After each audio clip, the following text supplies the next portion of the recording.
live from Studio B in conservative constitutional carry, Livingston, Michigan, on a Sunday night conversation with special guest Shane, our friend, always Trejo, with the Grand New Party, with Christina Urso on the phone, calling in as a guest. And of course, our friend George is sitting in for this evening. This is My Brain.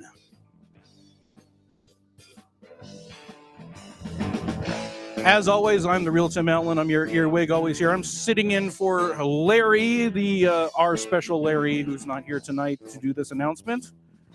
And now, here's your host, as we join the table, Jeremy Scott Gibbs.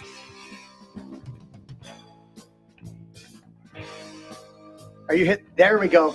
Welcome. We're running a little bit late. We had a couple technical difficulties. My fault. A couple? No. They were all my fault, and there was about 3 of them. I left my laptop on, not realizing down there, and the audio was just bleeding through. So, with no further ado, welcome to the show, everybody. Appreciate you out there. Make sure you're in the chat. You're chiming in. Like, share, and subscribe. Do all that stuff. Hit the it's a rumble fist. That's what it is. Yes. Hit that stuff. Finger the fist. Shane, you're back. But you've had a busy last couple weeks. Squeaking. Somebody's squeaking. Easy with the mic. Easy, George. I think I'm going to mute George, number 2. Mm-hmm. Where did it go? I think it's on the inside. Here, let me fix you. With all the technical difficulties. Oh, of course. In the meantime, I'll yammer a little bit. Yes, I'm back. Spent a busy couple of weeks. We had a few Washington Day dinner events that happened with the Grand New Party. Yeah. I think they were, extremely well received. Oh, yeah, they were totally uneventful. Nothing else went on Dude, around those. I mean, it's not like you guys were called pretty racist boring. or anything like that. No. I mean, you are, in fact, Latino descent? I am half Latino, but Trejo. Trejo. That sounds right, white supremacist to me. I mean, Larry likes to call you Trejo. He's like Trejo. Trejo. He's called you Trejo. I get it. We love Larry. I've heard them all. You've heard them all. Let's do this real quick now that we've got our stuff out of the way. We got it figured out, and we'll dive in more to that. George came to hang out with you and just meet you for the first time. And so, George, say your last name. Scandu. S-K-E-N-D-I. I know, I said it, but I've had a long day, my friend, and so I don't want to butcher your name. I want to honor you. It's okay. I'd rather say that. Give me a name. Yeah, I gave you a name, buddy. So let's do this. We're just going to do this tonight. And I'll go ahead since Tim did the opener for Larry. Notice this podcast is mostly raw and unfiltered, completely politically incorrect. We say Merry Christmas and the Pledge of Allegiance, especially the part about one nation or God, which was added in 1952. We thank our troops for their service. We only recognize 2 genders. One has a dangle, the other one does not. As adults, we enjoy adult beverages. I know, George, he's on water now, and you're on Coke or something like that. Yeah, I mean, cheers. Clinky, clinky. Yeah. Well, that tastes. We cuss. We do not curse or swear. Look up at the definitions. Don't get caught up in that. We love Jesus, but hate religion and religious hypocrites. And if this offends you, you should have left by now. There it is. Thank you very much for joining in tonight. Let's get into it. Yeah. Well, unless they're here to document the show to use later in their leftist publications. Do we have publications? We should actually give them our email so they can send us that documentation. And we don't have a camera to turn on, but we're blessed tonight with a crew from KBS. They're from Korea, South Korea. Yeah, South Korea. The South one. They're from South Korea, and they're here documenting some of the things that the Trump movement really focused on, that conservative Trump movement. Yeah. And they're here. They have been awesome. They were following the caucuses. Apparently, I'm going to have them sign the disclaimer on all the shots that they've taken in the man cave. They probably took pictures of some secret spots in here in the man cave. So far, it's only proprietary information. So far, it's only one man in the United States that he has the balls to go to North Korea, and that is Trump. That's true. Dude, and he was like, he just like North Korea. He's like, little Kim Jong. He's cool. He's like, but then I got over there and we became friends. That's right, because big man walked in the room. The little man went, okay. And I love his thing. He's like, don't you want to maybe don't you want to like have some hotels and maybe some golf courses and a few other things here? And then your economy would be good. And Kim Jong's like, yeah, I think that would be cool. He's like, rather than making bombs, maybe make some money legitimately. It shows, the diplomacy goes further than belligerence. Yes. Yeah, absolutely. All right. So Shane, let's dive right into it. I got a few things on our agenda since we're starting late. Let's just kick it in there. I see Mr. Coffee's here. He'll give me shit on that. Yeah, he will. At some point, if somebody gives me my paper, George, will you share that with him?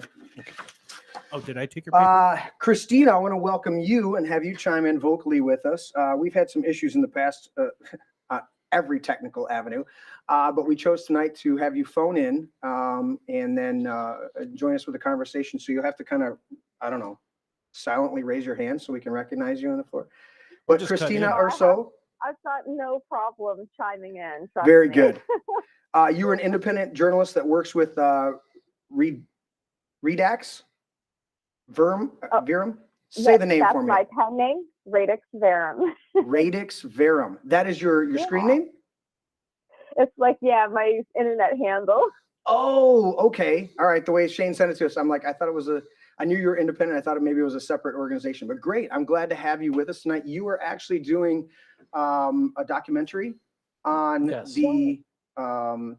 are you doing the documentary on all of those that were framed by the FBI for the Whitmer kidnapping, or are you just profiling a few people? No, all of them. Okay. Every single one of them. I've followed the case from its inception, and the documentary is still being filmed in part, but part of it is in post-production, so it's probably going to have to be broken up because of the timeline is so long and we're dealing with so many different people and so many things that happen. Yeah. So it's quite a process, but I'm going to be trying to tell the whole story from start to finish for all of these guys. Well, I hope my drunken tirade on the night that they came to do an interview makes at least a 10-second clip in the whole thing.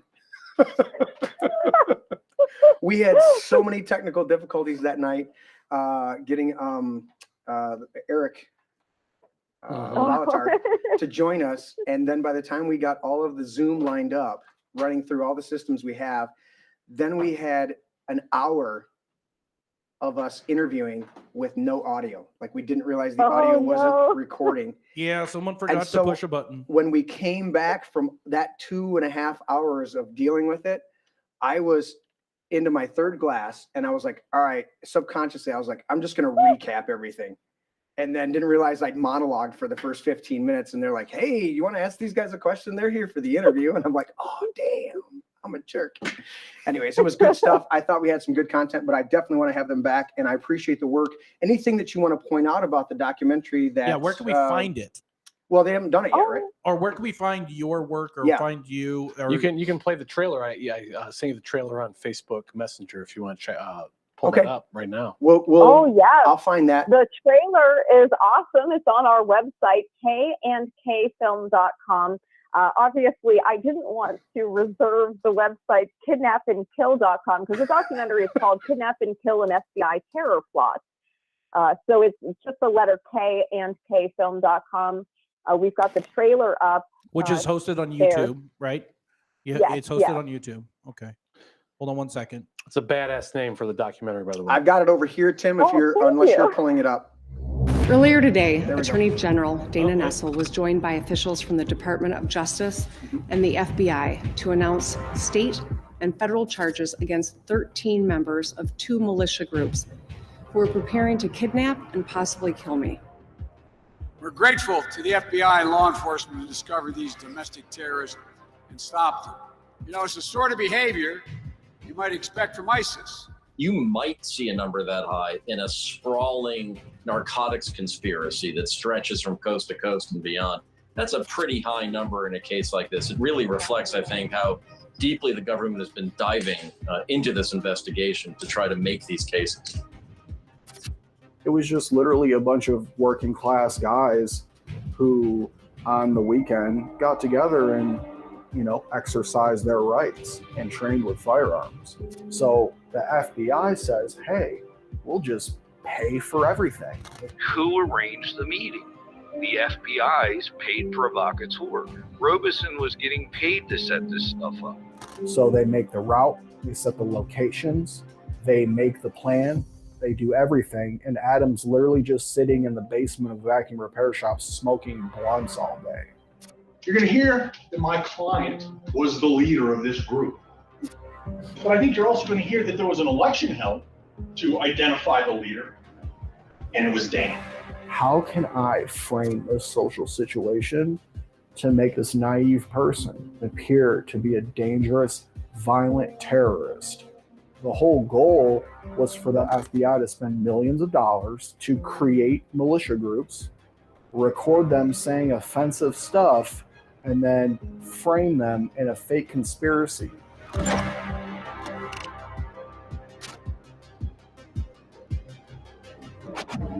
Nice. That is an excellent trailer.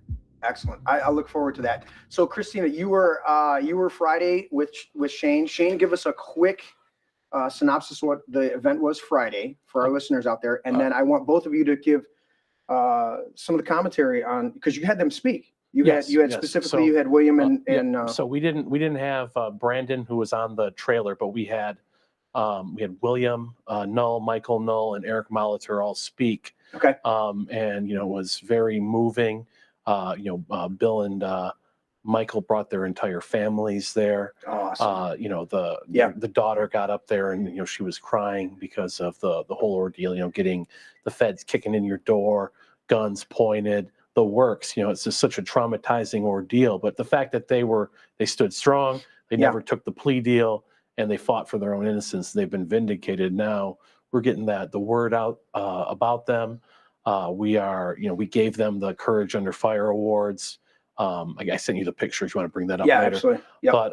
But yeah, so we gave them Courage Under Fire awards. There's a lot of different Republican leaders who want to bring them in to their they want to get the story out so that their story can be heard. We can change hearts and minds.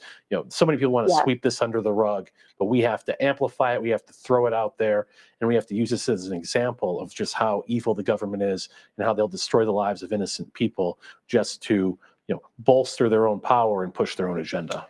I love the fact that when they were here in studio, I pushed for that idea and did get to that point of asking them about family and income. And they were both independent contractors, so they could weather it a little bit. They lost a bunch of clients, but they could still get out there because they're independent, and they can you don't lose. They've lost, but I mean, they can recover a little bit than somebody who works for another company that just now shuns them. But when he was sharing about, I think it was Michael was sharing about his daughter, and that she's got basically PTSD and can't handle the dark now because of the raids that happened to them. I wanted to ask you, Christina, is that what stood out for you specifically with Michael, William, and Eric, about their stories and the human dynamic? We understand the case. We understand you're going to profile that in the documentary. But really, what is that human element that you saw the biggest effect of this government tyranny that we're experiencing in America? Well, really, I mean, I see it with all of these guys. I saw all of their humanity. I saw the way that the media portrayed them, and I knew it was a lie from my own investigation in the case. And I had started working with Brandon well before, after he was acquitted in the federal case, well before Eric and the brothers even went to trial. So I had already been following everything, and I knew what happened to them and the way that they've been treated. And, the perception is too, if you look at like the Null brothers, for example, they look very big. They're tall, big guys. Bill has tattoos, they had worked security. So the way that they were portrayed was as these big, scary men. But when you meet them and you talk to them, you realize they're nothing like the way that they were portrayed. Same with Eric. So something the documentary is going to highlight is who these guys are as family men, as fathers. Eric has 2 children. You're going to see them in the documentary. You're going to see his mother. You're going to see what it was like for them before the trial. Mm-hmm. You're going to see during the trial, after the trial, because for many of these guys, first of all, 5 of them are still wrongfully incarcerated in prison, Michigan's political prisoners. And the ones that are out, well, the Null brothers have been lucky and they've been able to rebuild a little bit. That the same is not said for some of the other guys. Yeah. Brandon, he has PTSD. He's had issues trying to rebuild his life. Same with Eric. He is diagnosed with complex PTSD. Mm-hmm. And so he may not be able to function in the same way he was before to rebuild his life. And so it's just very tragic, everything that's happened to them. Further, how much the case has not been highlighted. We've had no public hearings about this, but we have a weaponization committee. I don't know any other case that highlights government weaponization more than this case. Absolutely. And really, this was a drive for anybody that's been under a rock and doesn't realize this was really a drive to get Whitmer in for the VP. And there was not enough of a push because Whitmer's a much more viable replacement for Joe Biden, and he couldn't handle that. So he had to get Kamala Harris, who was an absolute disaster, to be the VP. But there was a drive, a sympathy drive here in Michigan for Whitmer to be in the running for a VP spot for Joe Biden. And this whole case is for me, and you guys can correct me if I'm wrong, but all the lives they've destroyed, all the tyranny that they've pushed forward for all of this is about that political ambition for our governor in collusion with the FBI. And you look at the tragedy of that whole thing. I'm going to ask George in a little bit a very pointed question coming out of communism, coming out of that type of tyranny in that society, how it correlates. But I want to ask you guys a couple more questions. There's Christina's picture, by the way. Finally got it on top of the Thank screen. you. There's Christina. When you hear her on the phone, there she Finally is. got it. Sorry, we had everything so behind. Actually, I think I put you. Yeah, let's put her. Yeah, put her right there. But I want to ask you both, Shane and Christina, one more question before I ask George to give us a little bit of commentary of the parallels between what's going on now in the country. And you were very poignant at dinner to say it's even worse from his perspective because it's subtle and it's coercive. But you guys had them on Friday. Christina, you were able to attend that event. I was trying to get there and just couldn't get there. But you know what? It would be good because then I would have experienced it. I want to hear it from your experience. The question I want to ask you guys right now before we transition to George, or ask George a question. What did you hear? They brought their families to this event. William, Michael, and Eric. Eric is not married, but William and Michael are.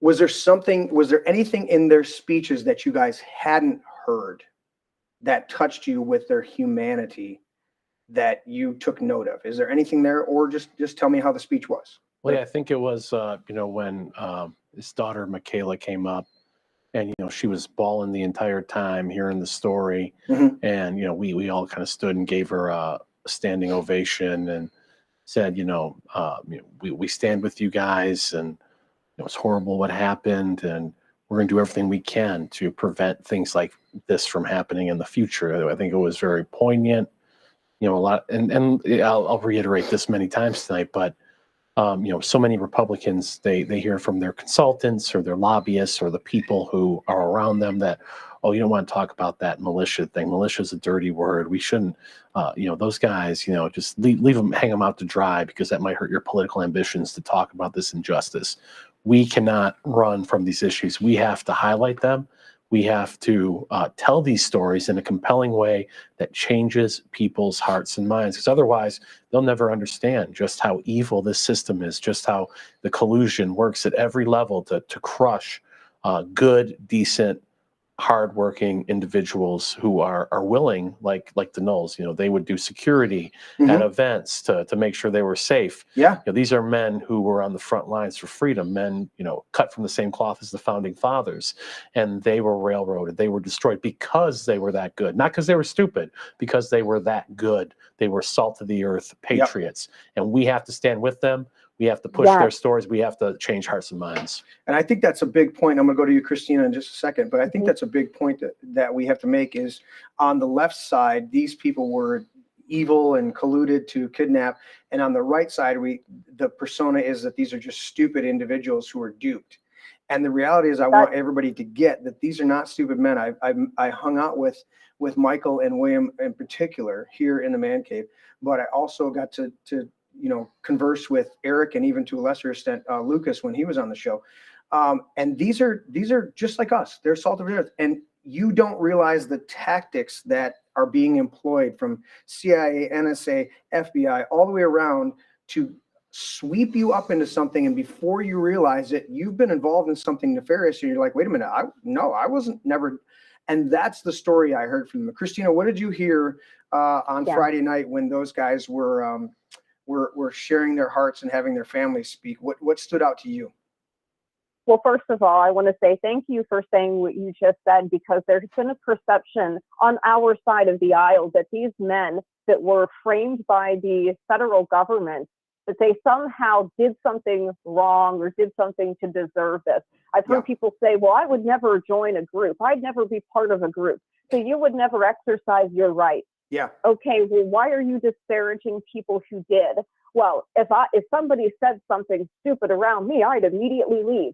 It doesn't matter. You could leave and they'd say you were there nodding your head in agreement. Yep. And there's no video. It's just undercovers wearing a wire. So the informants will all say you were there. The undercover FBI agent can say you were there. And it doesn't matter. Even if you say the opposite, if you shut them down and say, no, we're not going to be kidnapping politicians. We're not going to be black bagging them out of their cars. We're not going to be arresting them. That is exactly word for word what Paul Beller said. He's sitting in a federal prison in Pennsylvania right now. So it's really important for people to understand these men were not stupid. They didn't do anything. What happened was, and it goes a lot further back than 2020. In part, it does have to do with Whitmer's political ambitions, but it goes back to a 2018 plot by the FBI to infiltrate the Midwest militia movement. And they were attempting to make this a multi-state domestic terror plot. It was not just Whitmer. One of the FBI agents had his informant trying to kidnap and kill Ralph Northam. Mm-hmm. There were multiple governors brought up. There were targets in 15 states that they were trying to make it a multi-state militia movement. They called and chaired a national meetup of militia groups. By they, I mean the FBI. They chaired and led the meeting. The entire meeting was 5 informants recording, and everyone else was targets. And what they do is they'll ask hypotheticals, they'll take things out of context, they'll bury any exculpatory evidence, they'll just cherry pick things together, and they'll create a fake narrative. As Agent Impala said in an interrogation of their own informant who they arrested, Steve Robeson, he said, "We have a saying in my office, don't let the facts get in the way of a good story." That's what the FBI said about this. As far as Friday night, it was, in the speeches, because I've been working the story for so long and working with the guys, I've heard a lot of this before, and I've also spent time with their families. But for me, the experience of getting to see them recognized by other people and their families, to be able to sit in a room full of people, tell their stories, and have people understand and really sympathize with them. Yeah, that was incredible to me. So seeing seeing the people have their hearts and minds change, which was dramatic for you on Friday night. Watching the people all of a sudden realize these guys aren't stupid. They're not. They're us. They're everyone. This could be you. Yeah, like this literally could be you. If you've met somebody on Facebook, if you've ever joined a Facebook group, if you've ever gotten invited to an event, it doesn't have to be a militia field training exercise. Yes. This can happen to you, and it can happen very easily. And I'm glad that you have someone here, George, who's gonna, who has that perspective of somebody who understands communism, because I myself have studied the tactics of the East German Stasi, and I feel like what was done to these men is very similar to a method that they used called Versetzung, or chemical decomposition, disintegration. It is a tactic they use to neutralize dissidents. And without being violent against them, they just try to discredit them, make them look crazy. They will arrange to have, their career stagnate, and things happen that it's like death by 1,000 cuts. Yeah, and that's very important. I love that. So, and I like you clarifying with it that you're right. The FBI has been involved in this for a long time trying to subvert these local groups. And when we talk about militia, we have to really go back to constitutional times to have a context of that. Militias were simply the citizen soldiers, the people who knew how to plant crops and raise their own crops and farm their own land, who also knew how to shoot, to protect, and to harvest game and do a whole bunch of other stuff that then could be called up to defend the nation. That's what a militia was. And so you're literally looking at these men that are just some good guys who like to shoot guns and work hard each day and come home and have a drink and enjoy their families. They're salt of the earth people. And Whitmer on her end is using this for political gain. The FBI is using this to infiltrate and vilify that homegrown lifestyle, that real salt of the earth men. And I want to pivot into what Christina just alluded to, George, about what this looks like in a communist bloc. You grew up in that, so start from there. So starting from there, World War II, a lot of kids or young people that didn't know that communism was, they got together and they went to fight German army or Italian army that was in Albania. That's fine because they were occupying our land.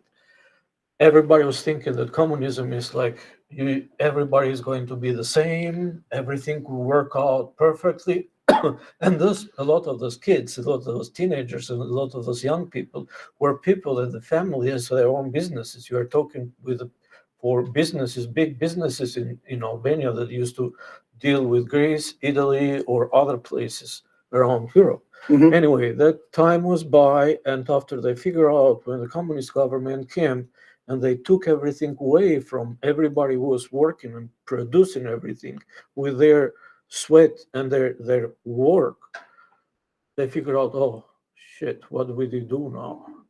Then the second stage came when the communist government start to feeling that we are alone now. Okay, Russia can help us or China, but they are going downhill too, and they can't help us anymore.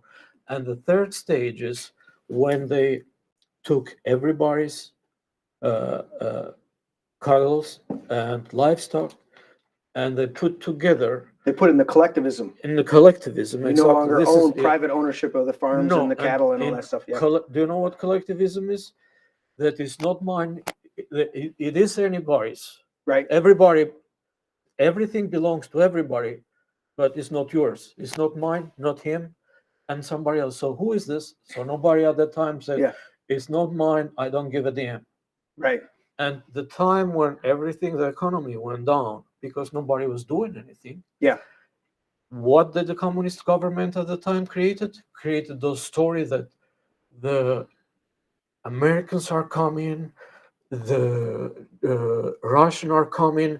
They found So they created an existential threat in order to try to unite the people. To keep the people afraid. Mhm. To keep the people afraid. Yeah. And they created a lot of homegrown terrorists that was nobody. Was somebody that was working every day.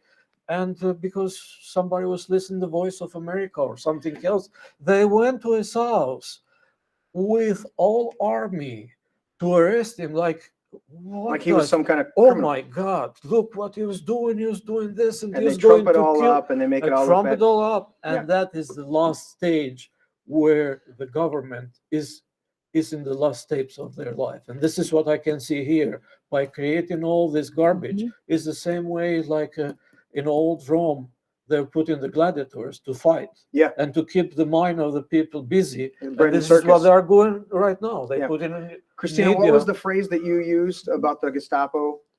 Stasi. Oh, Stasi. What was the phrase you used? There's that song, which is decomposition. I want to ask that. How much did you see of that? Because we're seeing that now where they discredit, they don't want to literally destroy you because they make you a martyr, but they want to assassinate your character. Because that's what we've seen with specifically with the Jan 6, with the Whitmer kidnapping and a number of other people. And they're trying to do it with Trump and a number of other people that have surrounded him. How much did you see of that? It was the last Is that years. the norm? That is normal when the time of the government decomposed. That is normal because it's like, how can I tell you? I'm hunter, and let's say I go and hunt for some dangerous animal, a bear or a wild boar, you shoot him and you don't kill him. He turns around. It comes after you. And he comes after you with all the power he has, because he knows that this are the last steps of him or the last minute of his life. It's so kill or be killed. that is the most dangerous time, because they don't care about you. They don't care about the family. They don't care about kids. They can throw 2 or 3 buses or 2 or 3 airplanes. They can blow in the air and they can say they were a terrorist. Yeah. And who is the terrorist now? You can't define who is the terrorist. Correct. And doesn't it, I'll throw this out for you guys on the table. Doesn't that also precipitate actual people who are opposed? If you're not opposed to the government and then they vilify you and say that you're opposed to the government, all you were trying to do was just live life. Well, I think that's how the kind of the movement has evolved, from, right versus left. The Republicans were more moderate. So what radicalized Republicans? Some people will say, oh, it had to have been evil Trump, evil Trump's of course diabolical plans. Orange man bad. What really radicalized people was just the government overreaching more and more, overstepping, creating a police state, Patriot Act, using 9/11 to take all these powers, bureaucratic regulations, just constantly treading upon people and who just want to do business. And then, they can't afford, to stay in business. Then COVID restrictions, they're wiped out in an instant. Give all the money to Amazon, give all the money to Walmart. Yep. So they've just they've been chipping away at the rights of the people, and it's pissing them off. And that's why they're looking at, a leader like Trump. A lot of people probably were like, man, I could have never imagined I'd support someone like Trump 15 years ago. But now they're wearing the red hat. They're waving the flag because they've been pushed to that point. Yeah. And now Trump is their champion. I've listened to a number of people that say, that said to me 3-4 years ago, oh, I wish you'd stop doing mean tweets. And that meme has really come through that says, I would take mean tweets, lower gas prices and a better economy right now over anything. I'll take some mean tweets. Because that was their biggest argument. Oh, he's mean, he's tweet. I'm like, look at how they've attacked. Look at how they've vilified. Christine, I got a question for you. I know you sent me a couple of your articles, and maybe you could pull them up. I sent them to you in your messenger. I'm gonna try to pull over here. One is about PATCON. Can you describe what PATCON is? Yeah, and that was our number 2 on there. Yeah. Okay, perfect. And how it feeds into what they did with the fake Whitmer kidnapping plot. Yeah, so I'm sure you guys have heard of COINTELPRO. I'm sure your listeners have heard of it because it has been covered a lot. It was the FBI, in the 70s, 60s, and 70s, infiltrating and disrupting, right, these radical left-wing organizations, anti-war groups, etc. But people are less aware of them running basically the same type of operation. It's called PATCON. It stands for Patriot Conspiracy, which is what they called it. Officially, it ended in the early 90s. But what the goal of it was to infiltrate what they called right-wing militia groups and Christian extremists. That was what they were saying back then. Okay. And you can look at cases like Ruby Ridge, Waco, Oklahoma City, and you see elements of PATCON there. There is a PATCON informant, John Matthews, who has discussed those events being PATCON events.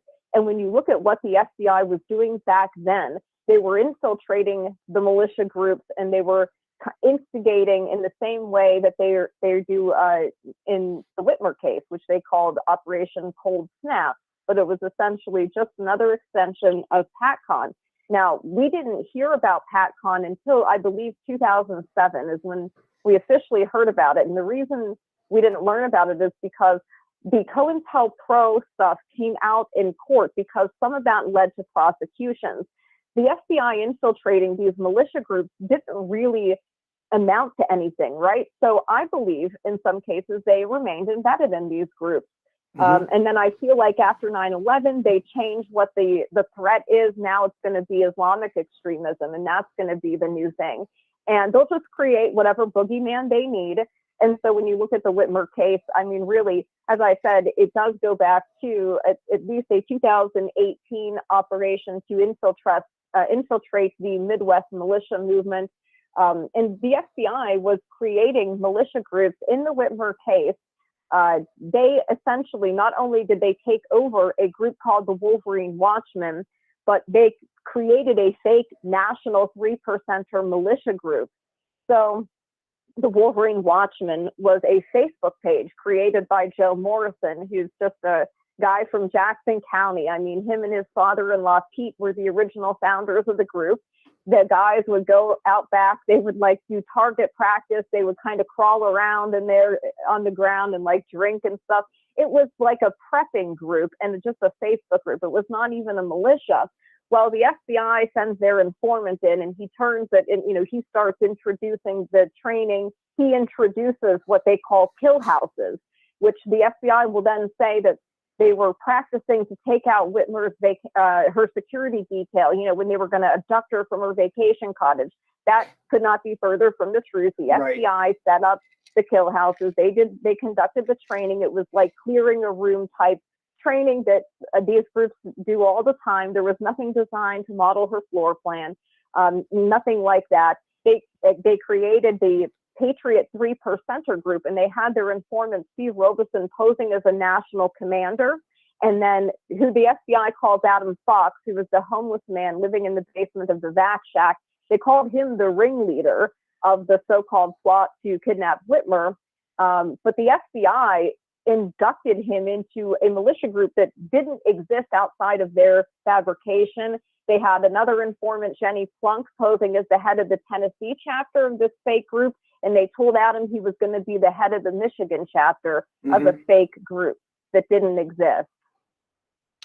And then they told him he needed to start recruiting people. Right. And so this is what they do. Every step of the way, it's the FBI and their network of 12 informants and 3 undercover agents. There were more that were operating online. They call them OCEs, online covert employees. These are FBI agents that operate on social media. They maintain fake identities. They create fake groups and pages, and then they try to funnel people into these groups where they're being surveilled. So they're and fed then trolls. They will set upon them to. They'll find people that ping certain things for them. Yeah. Like Adam was very naive and childlike, very easy to manipulate. He was, had just gone through a divorce, living in the basement of the vac shack. He didn't really have a father figure. Dan stepped into that role for him, and he basically would have done anything Dan was telling him to do. And they knew that. They even talk about in their own text messages and the undercover audio, they're making fun of him, and they're saying like he basically is the kind of person that would do the things we need him to do. Yeah, then they like and that's say how they talk about it. They said like, oh, he's mentally ill, he has autism, ha ha ha, laughing at him. They called him Captain Autism. That was what some of the other guys called him, but apparently he's their ringleader and he's their commander, and they're taking orders from him. Meanwhile, they're laughing at him. They feel like he didn't have the tactical training some of the other guys did that were better with firearms, so they would all kind of thought of him as a joke. Everybody knew that Dan was the leader there, and then Robeson was the other main instigator here, and they effectively kept his role concealed in all of this, which is amazing to me, that he was kept off of the stand. And so much of the evidence didn't get to the jury, and so it really is terrifying when you look at everything in its totality. And I've seen the discovery. I followed the federal case, the first state case, the second state case. And when you see that the evidence is there that these guys were literally set up, the FBI is planning who to invite to the recon, right? They said the guys did a recon of Whitmer's vacation cottage. Yeah. They have text messages where the FBI is saying, invite Brandon on the August 28, 2020 daytime recon.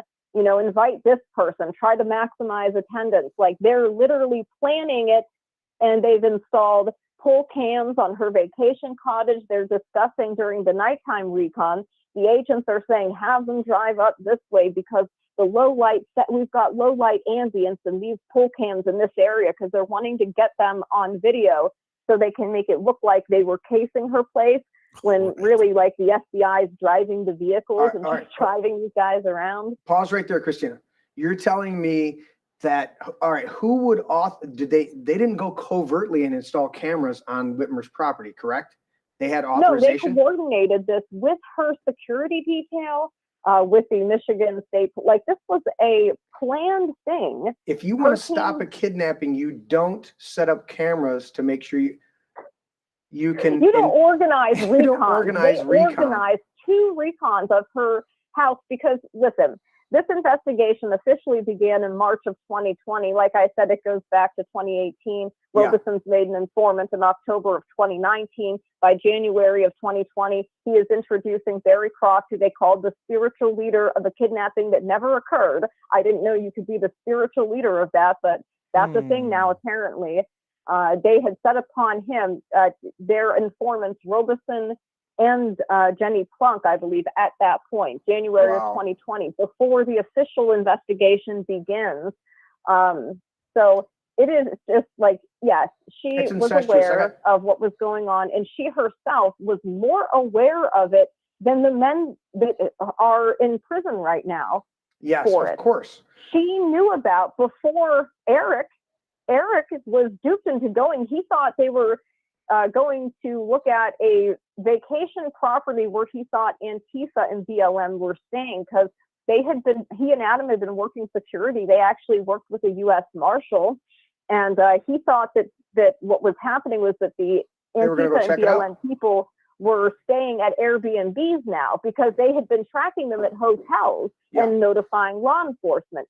So Eric gets a text from Adam saying, hey, we're going to go look at a high-profile vacation cottage. And he's thinking, oh, Antifa and BLM have figured out we are on to them staying at these hotels. So now they're using Airbnbs. He thinks that's what they're going to go do. Mm-hmm. And the FBI had all of this planned in advance. They have the informant, Dan, driving the vehicle. Adam is in the passenger seat. Dan picks Eric up and then drives them up to the cottage. Eric does not know where they're going until they're on the way there in the car. And at this point, he doesn't know what's going to happen. He's got 2 people in the front seat, they're armed, and they're saying, this is what we're going to go do. And didn't they pull audio from Eric? Christina, didn't they pull audio from Eric from the end of the trip and try to insinuate that it was the beginning of the trip? So, Agent Impala, who, by the way, he's been accused of perjury in prior cases in February of 2020. So 1 month before this official investigation begins, a U.S. attorney from the Western District of Michigan, or former U.S. attorney Brian P. Lennon, had wrote a 10-page letter to the FBI, to Dan Tuono, who was the SAC of the Detroit field office and was later promoted to be head of the DC field office overseeing January 6th, but that's a different story. Mm-hmm. And Stuart Platt, he wrote to them, the assistant director of the FBI, saying this guy needs to be investigated for perjury. Well, 1 month later, he's a lead agent on the Whitmer case. It's stunning. And he's the one who they claim, they tried to fabricate audio from the way back and make it look like Eric, this is what Eric was saying on the way there, to insinuate that he knew they were going to the cottage, beforehand, which he did not. His lawyer, Bill Barnett, caught that typo, they call it. He caught what they were trying to do, and the judge allowed Impala to explain it away as a typo. Wow. You don't make a typo like that. No. Somebody had to go in and change those timestamps because the way that the evidence is supposed to be collected, if this is done legitimately, there's a chain of custody for that. You don't go in and manually put in the timestamp. It's pulled from metadata. So he went in and he altered it. He was trying to fabricate evidence. And by the way, at the federal trial, they admitted to having informants plant evidence on people so they could seize it later when they arrested them. The FBI and many other federal government agencies are some of the only people that will willfully and on purpose suppress evidence, suppress testimony, suppress part of a recording in order to make themselves look good and walk away scot-free. That's why they have a 97% conviction rate. And it's not like there's, it's just a handful of bad apples. This is how they're trained. Concerted effort. This is who they are. All of them. This is who they've always been. All of them. This sounds like policy. Yeah, that makes me so angry when I hear people saying it's just the guys at the top, it's just the people in DC, it's just the 7th floor. No, it's all of them, and they're trained to be like this. Correct. This is how they're trained. What's interesting is that you had Special Agent Christopher Long from the Baltimore field office, who was attached to Barry Croft, who was a trucker from Delaware, by the way. Why would he want to kidnap Whitmer? That question was never answered. Yeah. You know, What's the motivation? He's framed as a second ringleader, the spiritual leader of the crime. Barry got the harshest sentence. He's got 20 years in Florence Supermax right now. Adam Fox has 16 in Florence Supermax. So he's got the highest sentence out of these guys. Publicly, they say Barry is the spiritual leader of this, you know, dangerous conspiracy and terrorist organization. And they say all these things about how dangerous these guys are, right? They're so dangerous. We've got to keep them in Supermax. However, privately, during the course of the investigation, Agent Christopher Long, who was overseeing Barry's case, and Special Agent John Penrod, who used to be, if I recall correctly, a trooper before becoming a federal agent. Mm-hmm. They're in their text messages talking about Barry making fun of him. They're texting with their informant, Jenny Plug, who's posing, again, as the head of the Tennessee chapter of a fake militia group created by the FBI from full cloth. Wow. And they're saying things like, you know, for somebody who seems to be itching for a fight, boy, does he seem to be a coward. They call him BH for short, which stands for bonehead. They call him moron, coward, pussy. Wow. So this is what they're saying about him privately, but we're supposed to believe he's this dangerous guy and that they believed he was going to kidnap Whitmer. Now, they say Barry was so angry, he would have gone after any politician, and that's why he wanted to kidnap her, even though he lives in Delaware, and he didn't care about what her COVID mandates were, because, again, she's not his governor. Right. They go, He's not well, living there. he would have attacked any politician. He just hated the government and authority and politicians so much. Okay, so how come during the summer of 2020, Barry goes to Gettysburg, Pennsylvania to protect a monument, right? Because Antifa and BLM said they were going to tear down these monuments. So I remember a group those. of people, a large group of people went to protect these monuments. Barry Croft is there, and he's seen by numerous eyewitnesses. I've got multiple people who saw him there. And he met Senator Doug Mastriano and shook his hand. Barry was armed at this time. He had his firearm with him while he met this politician. He shook his hand. He got his picture taken with him. He could have pulled out his gun and shot him at any time if he was a violent person. He didn't do it. So that blows apart this story that he was so angry he would have gone after any politician. This is while he's under federal investigation. So it means the FBI knows this. They're watching him. They had drones flying overhead at 7,000 feet, you know, as he's driving his truck and taking his girls to school and things like this for almost an entire year before the Whitmer investigation begins. Barry was being surveilled going back to 2017. So what happens is, and we've learned from the documents, that the FBI gave their informants access to a database of Americans they wanted to target. Now, we don't know what the criteria is for being in this database, and we don't know how many Americans are in it. We just know that in their documents, they reference giving their informant, Steve Robeson, access to this database.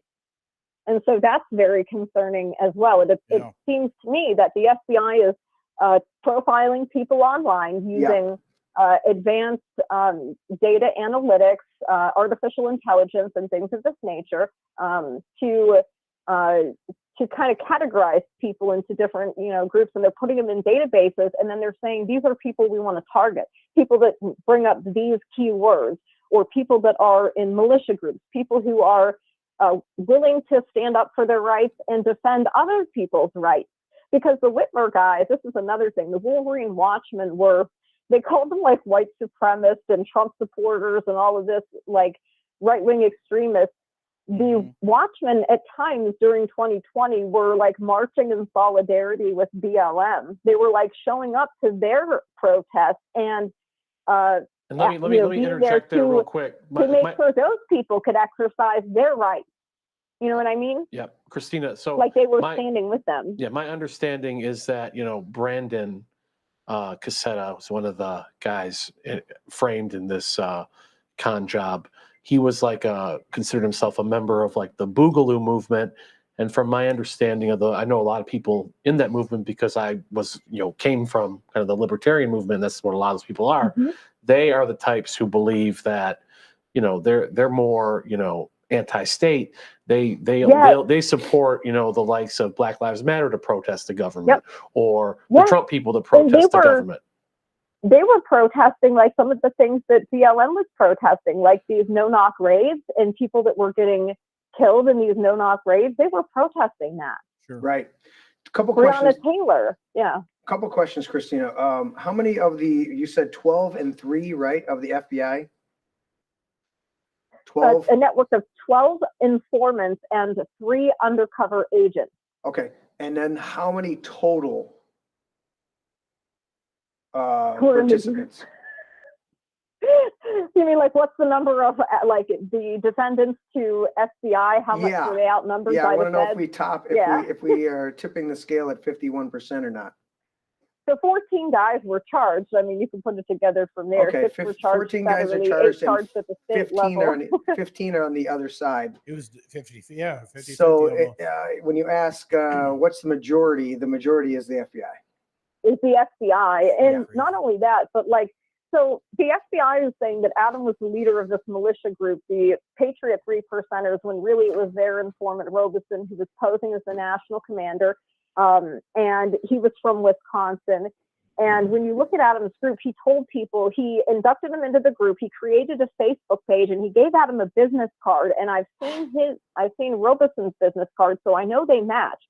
And he gave him business cards. The FBI, by the way, used those business cards as evidence against Adam later. It's like, you gave him those business cards, you put the logo on them, you designed them, and then you're now using that as evidence against him.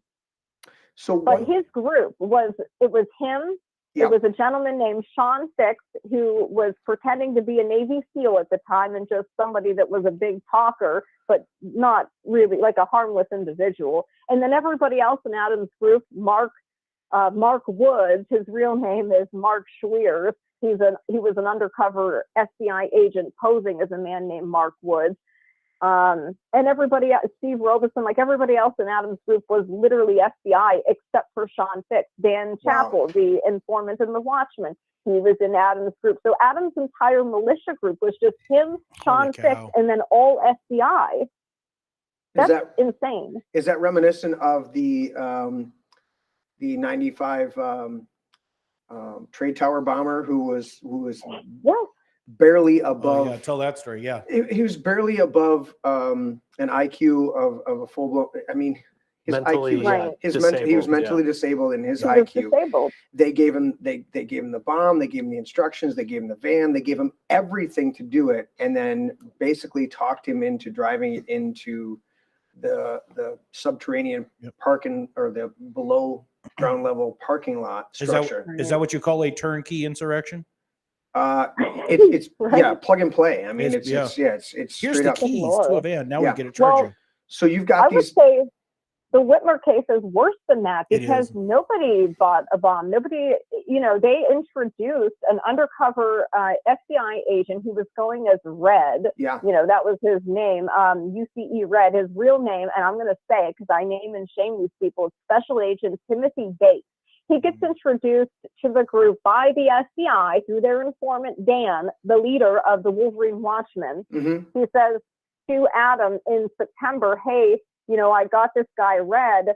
And so they invite these guys to a field training exercise in Luther at Ty Garvin's property. The guys go, undercover agent Red, Agent Bates is there. He's posing as a, quote, explosives expert. The FBI has actually filmed a video. So the FBI blew up an SUV with explosives, filmed it, and made a video to show these guys. So they called what a Circle of Trust meeting, where they brought, again, it's all FBI informants, and then they brought some of these guys like Adam. They had the Nulls there. They called them down for this. They called Barry down. Jenny Plunk, another informant, Robeson, an informant, Undercover Red, Dan Chappell. So you've got at least 4 or 5 informants here, and including an undercover agent. So they're standing in the Circle of Trust. Red plays this video of him blowing up an SUV, and they say that Barry looked excited. Well, Barry didn't ask to buy explosives. There's no recording. There's no audio of any of these guys saying, oh, wow, can we buy explosives? I mean, if That you blew up was some really shit in my cool, backyard, you my know? eyes might get wide. Yeah, I remember we went out back in my my grandfather's home down in the hill country in Texas, and we were blowing stuff up in the backyard. We were all yeah, Oh, hey, if getting excited over blowing some shit up's indictable, then I Barry guess got we all need to charged be with convicted. WMDs in this case for Ugh. literally taping pennies to a firework and blowing it up from hanging it from a tree. They said that he was making an improvised explosive device by taping pennies to a legally purchased firework. That's apparently an IED now, and you can get charged with WMDs, and then you get terrorism enhancements, you get leadership enhancements, and the next thing you know, you're in a supermax prison for 20 years. I used to love the 4th of July. I used to do tons of make your stuff, glue it together, and blow it up. Christina, let's cover another one of your stories. Pull up the Can I add one? Yes, please. Before we do it, one small thing. Yeah. That is a very good practice that Whitmer does all the time. Do you know, in every conservative group meetings, Gretchen Whitmer sent people all the time to listen what is going over there, and to have 2 or 3 pictures of the guy from 2020. Yeah.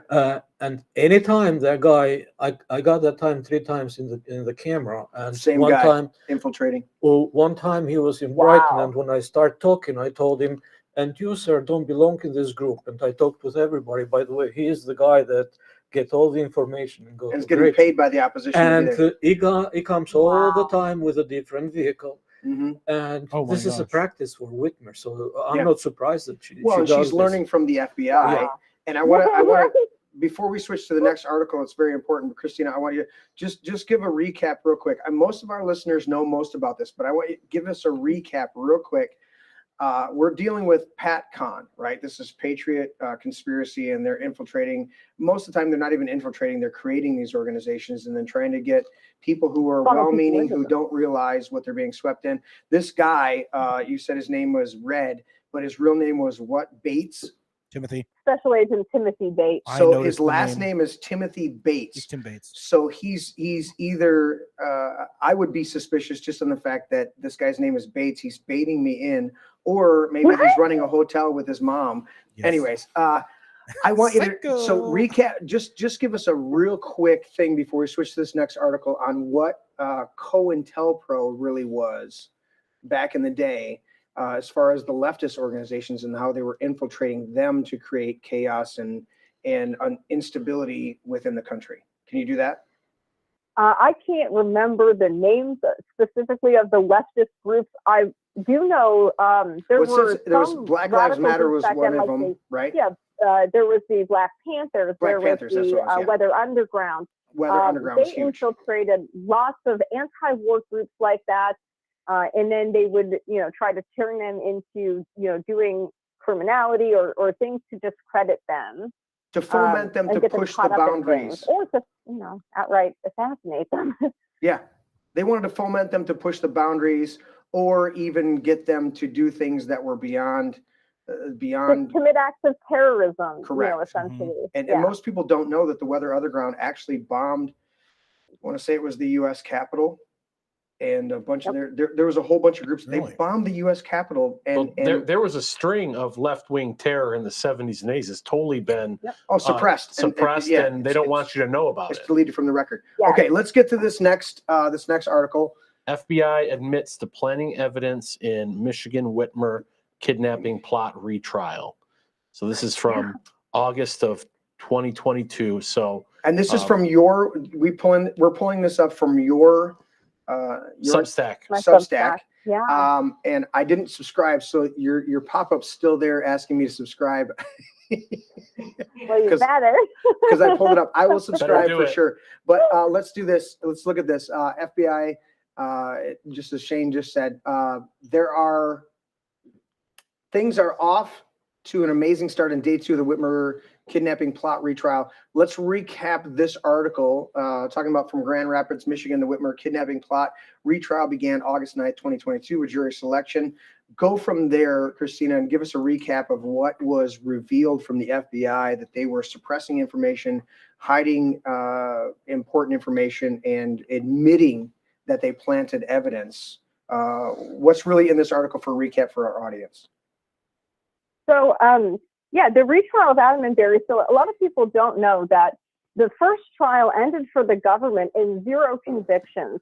2 men were acquitted, Brandon Caserta and Daniel Harris. And so the government, there was a mistrial for Adam Christina. and Barry. At that point, the government could have stopped this, right? They knew it was nonsense. Me? Christina, you Yeah. hear me? You're saying that initially all 14? No, so I'll have to break it down a little bit better.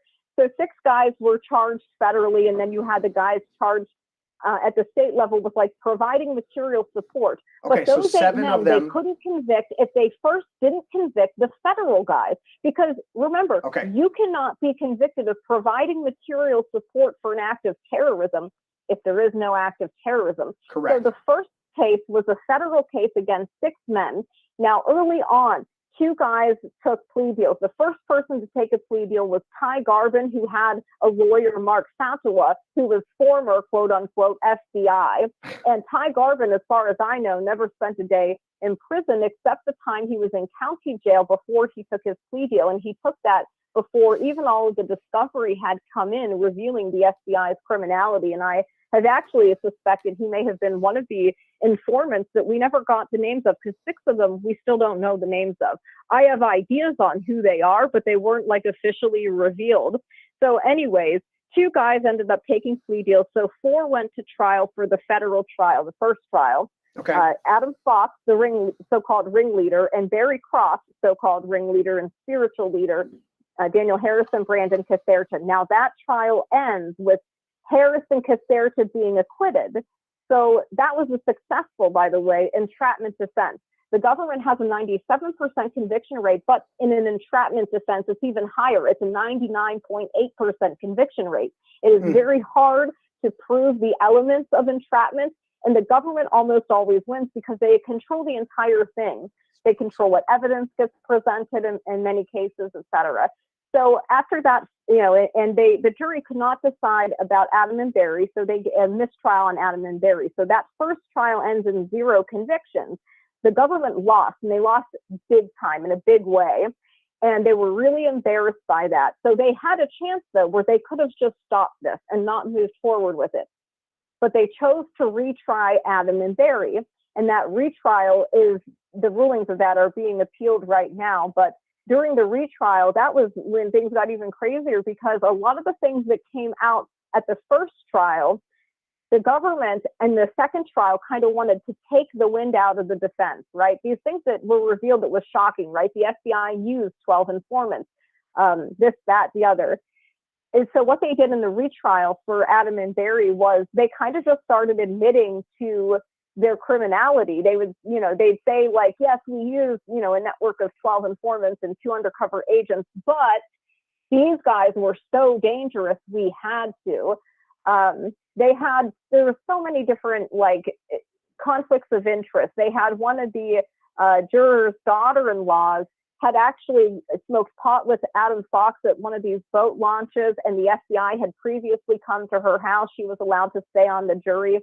I think that the government pretty much handpicked the jury. Wow. But they just came out and said during this retrial, the FBI would just start admitting to what they did so that the defense couldn't make it seem like it was a big deal. They'd just go, well, yes, we had our informant plant evidence on Barry so we could seize it later when we arrested him. Wow. So they took a red bag that had what the FBI calls explosive materials in it, and they planted it in Barry's truck so they could seize it later when they arrested him. They admitted to that in court. And I wrote this article because I'm sitting here listening in. I'm covering the case. I'm taking my notes, and I'm almost transcribing word for word what's happening. And I'm just surprised that no one else is covering this. Oh yes, they just admitted to planting evidence. They admit to, Dan Chappell is running the training exercises. He's telling you, they would just say what they were doing, but they would say it to try to make it sound innocuous. Right. And is that when the court threatened you? No, that came later. So, And I want to This get into retrial, let me just say one more thing about the retrial of Adam and Barry, because this really gets on my nerves. The defense was prevented from bringing in pretty much any exculpatory evidence. These guys were not allowed to have any people testify on their behalf because the FBI was making these field training exercises. They were hosting them on private properties with like lots of acres of land. They had a pool party at one of them. They said it's family friendly, bring your kids. They had a little girl's birthday party and these kids swimming in the pool, they're grilling, they're drinking, like they made it something you'd want to go to. So you had sometimes 40 people at these events, people with their families and stuff, with their kids. Just hanging out. So there's a lot of eyewitnesses. Yeah, just hanging out. Yeah. There's a lot of eyewitnesses, or there's a lot of people who maybe they attended one meeting, or one FTX, but they were never really like, the FBI essentially didn't have enough stuff on them to frame them as being part of the group. So they called these people unindicted co-conspirators, and they said, you're under investigation. They basically threatened everybody who attended one of these events or went to a meeting. If you were there, they'd called you an unindicted co-conspirator. And outside the presence of the jury, so the jury did not get to see that these men had people who wanted to testify on their behalf. They just marched these people in one by one, again, outside the presence of the jury, and then the government informed them, you know, you're an unindicted co-conspirator in this case, and there's still an active investigation. Anything you say could, you know, be used against you. Essentially, you could face felony charges. So all these people pled the fifth because they're terrified. They just intimidated them off of the stand, and they did this outside the presence of the jury. Moreover, for the retrial, Judge Yonker, his bias was evident in the first case. It was even more so here. He denied all of the defense motions, so they were not allowed to introduce exculpatory evidence from the same undercover audio recordings where the FBI is playing them saying outlandish things when they're drunk and stoned and have been, you know, asked a hypothetical question or whatever. Wow. So what you said on that same recording, the judge called hearsay, anything that was exculpatory in nature, so the jury didn't get to hear about it. The three FBI handling agents have all been accused of misconduct. One of them was arrested and suspended for beating his wife after attending a swingers party in Kalamazoo. Because she wouldn't play along and he got pissed at her. Yeah, so none of them took the stand. None of those three agents testified federally, not even Agent Impala. And the judge, towards the end, you know, when they were getting to cross-examination of the government's, quote, star witnesses, which are the guys they pressured and forced into taking plea deals, Ty Garvin possibly being an FBI informant this entire time. When they get to Caleb Franks, the other guy who took a plea deal, because there were two in the federal case who did, to his testimony, they limit the defense cross-examination. They didn't limit the time that the prosecutor had. He had an hour and a half. They limited the defense to 25 minutes. And then they started giving him a countdown, the defense lawyers. The judge starts counting down. You're down to 1 minute. You're wasting people's time with this crap line of questioning. He was saying disparaging things to the defense and making it clear that he favored the prosecution. He was doing this in front of the jury. Excuse me, but Yonker should have been removed from the bench for that alone. Absolutely.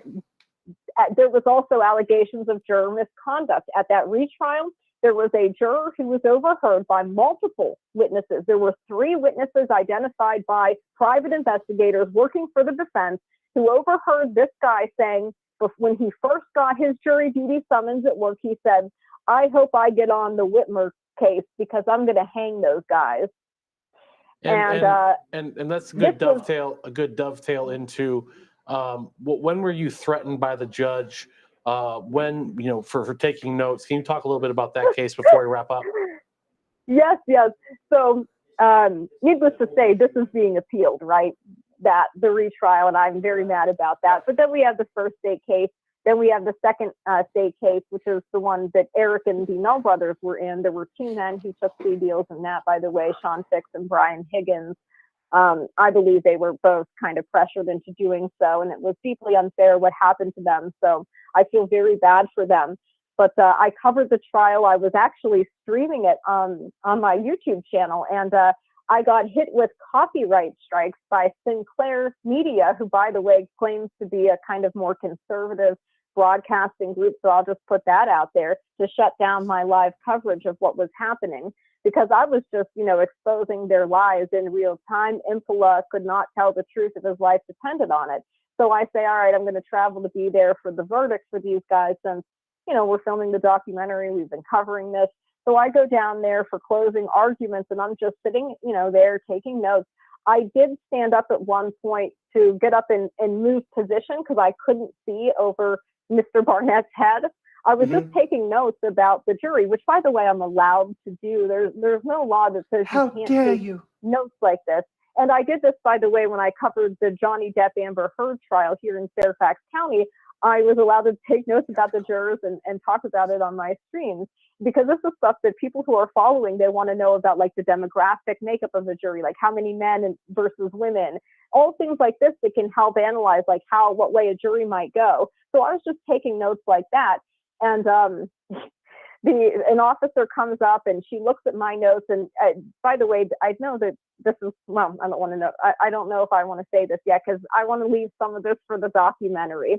But in any case, 2 minutes later, the prosecutor, Bill Ralston, comes storming out of this side room, and he screams, at the judge that I am attempting to intimidate the jury because I had taken notes. And he was demanding that like something be done about this and that I be kicked out. And I'm just sitting there like my face was red because I could not believe what was happening. And he was yelling at the judge. Then he told me to my face, he turned around, pointed at me and said, "You need to sit down and behave."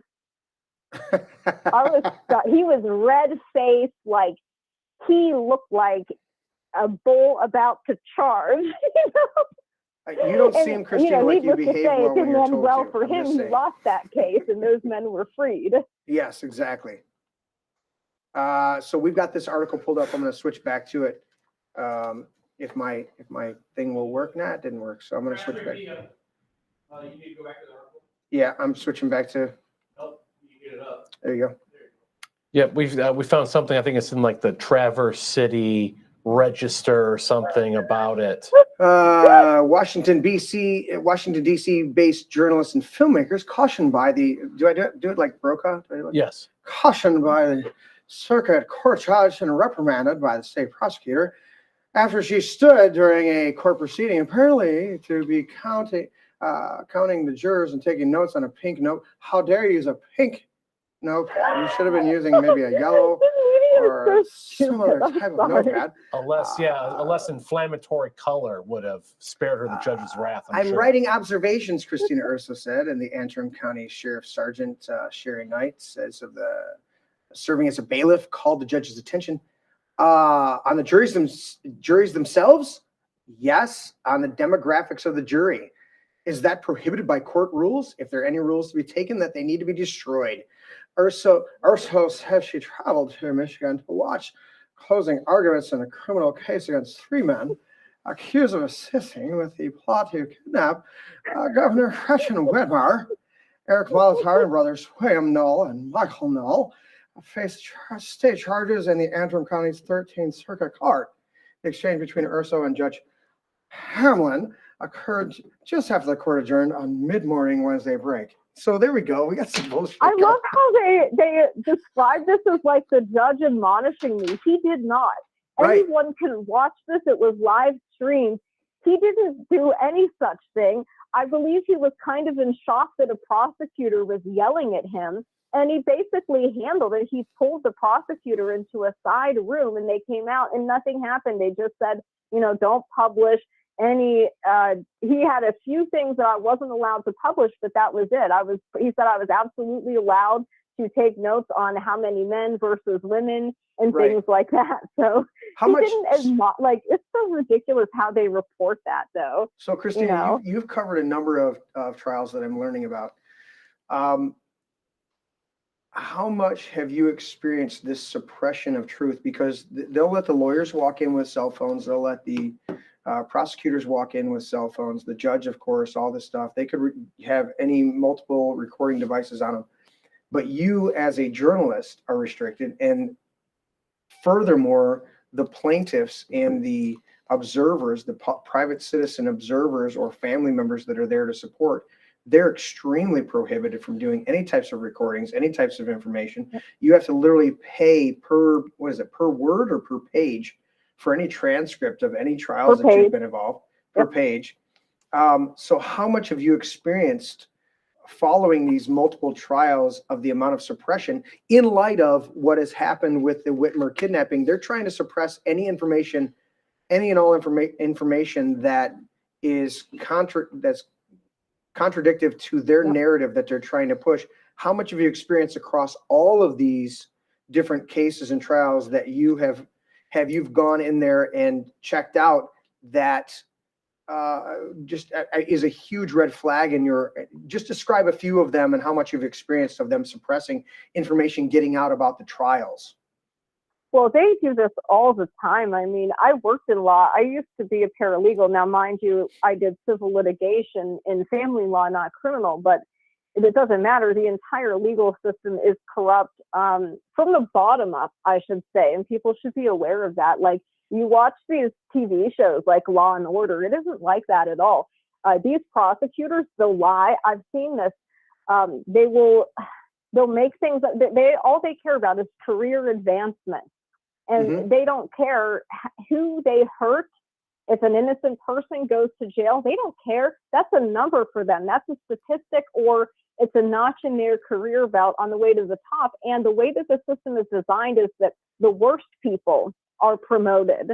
So the people who will lie, who will bury exculpatory evidence, who will frame people, they get promoted. And people who do the right thing, they don't get their careers advanced. Now, I also learned just from working in law that there are many times these public defenders are overburdened.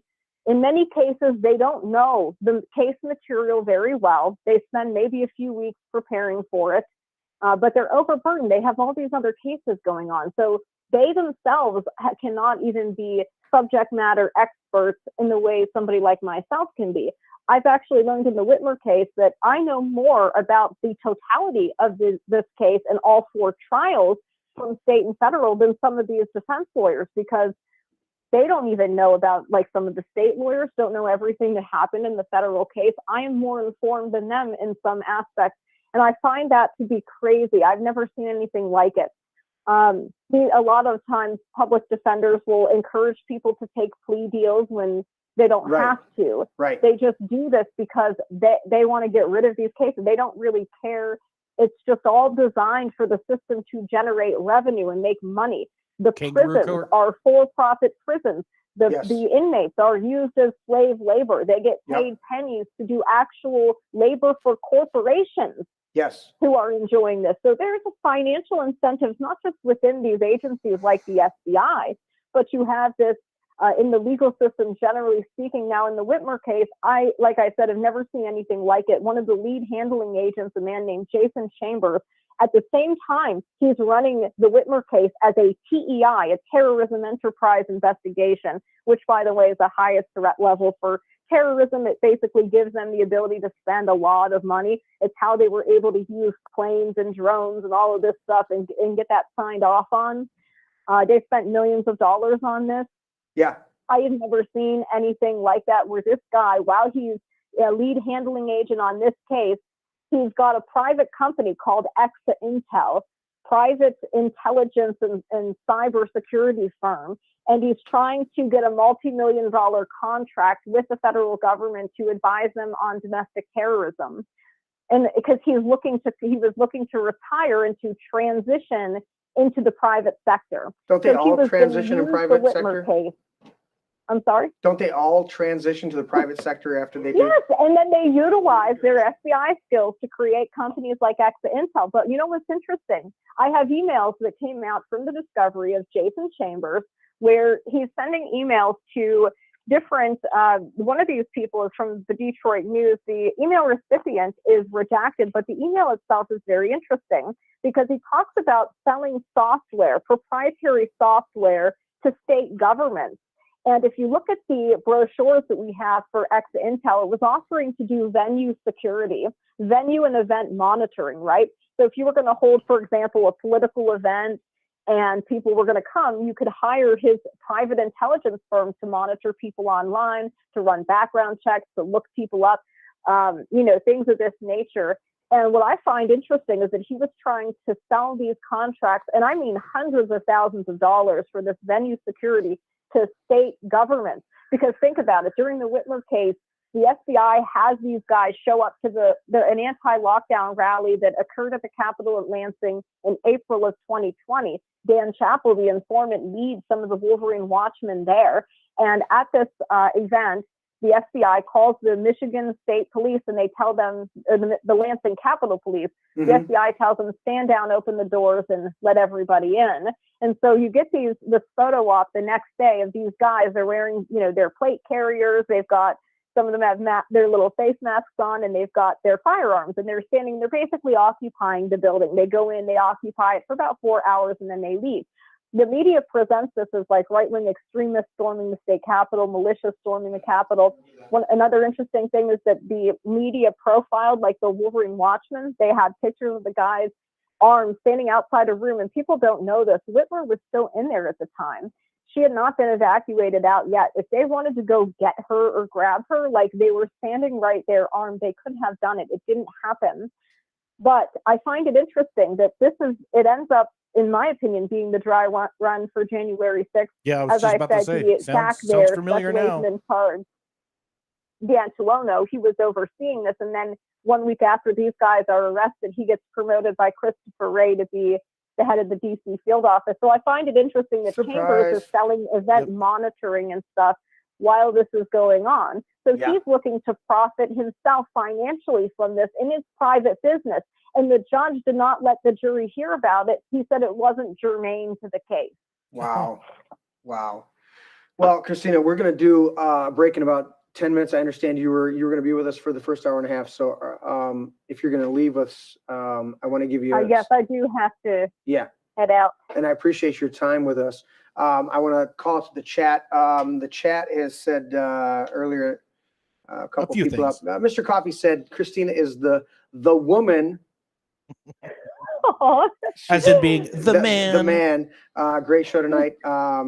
Somebody said he might be biased. I don't know if that was biased or is it. Anyways, some good chat going on. There's some things in chat that I don't. Guys, chat's kind of squirrely tonight. Yeah. But Christina, before we had to break here, it's been great having you on. You've had a ton of information. I want to dive in deep with you. Obviously, I've got some connection with Shane and having brought you on, and of course with the fake Whitmer kidnapping cases. But you've covered some other cases. What's that website again? The kill and kidnapping. KNK KNKfilms.com. KNK Films. That's going to be upcoming. How much longer do you think you're going to be before that is finalized, or are you just you're going to keep going until it's really resolved? Well, thank you for asking. It's so exciting. I want to say that the documentary has been such an amazing thing. Like this is the best project I've ever worked on. I've never had a production company or made a documentary before. I just did this because I care about these guys and the story. And I believe that there's so much people don't know. They have to see this. Right now it's in post-production, and I want to thank everybody who has donated to the documentary. When we released that trailer a year ago, as you can see, I'd only interviewed Brandon at that point. I hadn't met the other guys yet or started following them, which I started doing. And so there's so much that even isn't in the trailer that you're going to see. But the trailer itself, I'm very proud of. We think we're going to have to release this in 3 parts. So we're hoping to have part 1 out soon. We're in post-production on that now. Yeah. So that is going editors to are be slow. the hardest one, though. It's the hardest one for us to edit and get out there because that's the longest story. And then there's basically 2 follow-up pieces coming. So hopefully we'll have it part 1 out. I want to say hopefully in maybe 6 months. It's just hard to estimate those things because you never know. Things happen in post-production where maybe you need something or you're taking hours and hours, Christine, you're taking hours and hours and hours of information and trying to whittle it down to the best, most poignant information that you can get, put some music behind it, make it flow really well, and get the story out. And I think that is the most difficult dynamic. You can make or break a documentary or a movie based on how you edit it, not on the principal footage. This is the hardest part. I thought it was hard fundraising to go out and travel to all these different states to interview all these people and to attend this stuff, because I'm not, a Michigan native. Like, I live in Virginia, so I have to travel and do all these trips. I thought that was the hardest part, was going to be raising the money and then going and doing these interviews. No, now that I finally got all the interviews done, and I interviewed some of the unindicted co-conspirators, some of the other targets of the investigation. So we're talking tons of people that no one even knows about. No one even knows they're part of the story. But I've learned through the editing process that, like, oh no, the editing is the hardest part, actually. Yep. Not going out and getting all the footage. But I am so lucky that I have an amazing editor. He's been working with me from the beginning and doing so much. Like, he worked on a lot of this for free for the longest time. I only, recently was able to fundraise enough to actually pay him. So he's been incredible. And he cut that trailer in just 2 weeks. That's a great trailer. This is the editor speaking. And, it's an amazing trailer. We've got, by the way, an updated trailer coming as well. So look forward to that. That will actually be out very soon, just to show people what they can look forward to for when it comes out. So trailer number 2 coming soon. Awesome. And I wanted to add that, we're going to be doing showings, perhaps here, showings of the movie throughout the state. You mean on that 23-foot screen here in the man we got cave? 23-foot screen. Oh, hey, I still have that camera hooked up, by the way. So this would be one good place to hold it. I know that there would be many other people who would want to hold showings of it too. Absolutely. And if you wanted to have the premiere here, we would love to work on that with you. And we would pack the place, and we would get media, and it would be a huge to do. I would love for all of the guys and their families to be able to attend. Beautiful so place. We could do like a Q&A afterwards, so people can that ask would be questions. phenomenal. Put them on stools on the stage. And, we have a stage. Let's figure this out. Because the way it was received on Friday, when we packed the room in Redford, I think that with the documentary, we could double, triple that we're going number to of turn people. the state red. That's what we're going to do. Absolutely. Absolutely. Great. Phenomenal. Well, thank you so much, Christina, for joining in with us tonight. It's been a wealth of information. I was able to keep my mouth shut and just let you share your experiences and what you've done. And Christina, can you tell us how we can find you on Substack, on social media, Please, yes. and everywhere where you're at online? An easy way to do it is to go to my personal website, which is radixverum.com. That's my pen name. It's Latin for the root of truth, but it's just spelled RADIXVERUM, radixverum.com. You can find all my links to my my YouTube, my Twitter, my social medias. Because I'm on all these different platforms, it's hard to even keep track of them all. I'm on Radix Verum on Substack. Yeah. So subscribe to my Substack, because if you're subscribed to the Substack, you get an email notification, which is so important, because I feel many other places you get shadow banned and people just don't see when you put out new stuff. So that's great to sign up for the newsletter. Although I haven't been as active because the documentary literally takes up all of my time 24/7. Every single day. Yeah, absolutely. Absolutely.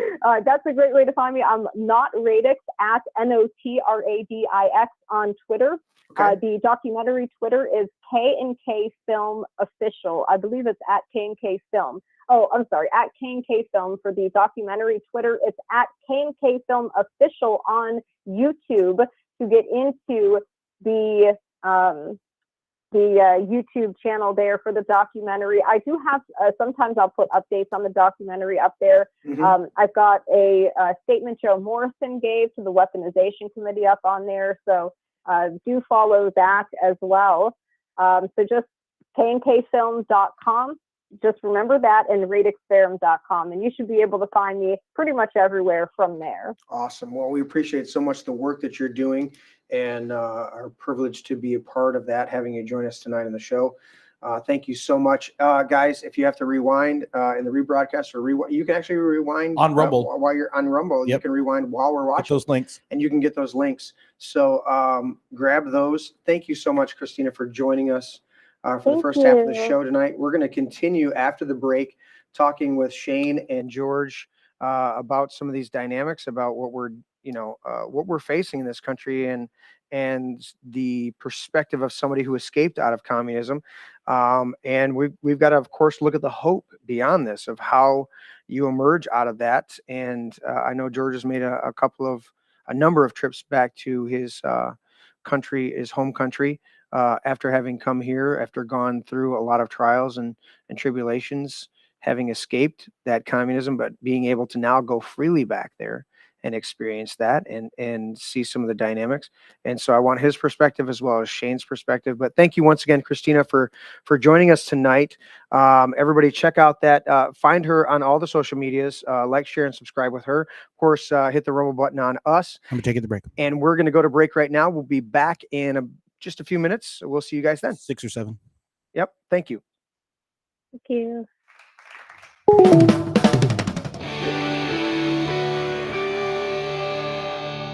This is my brain.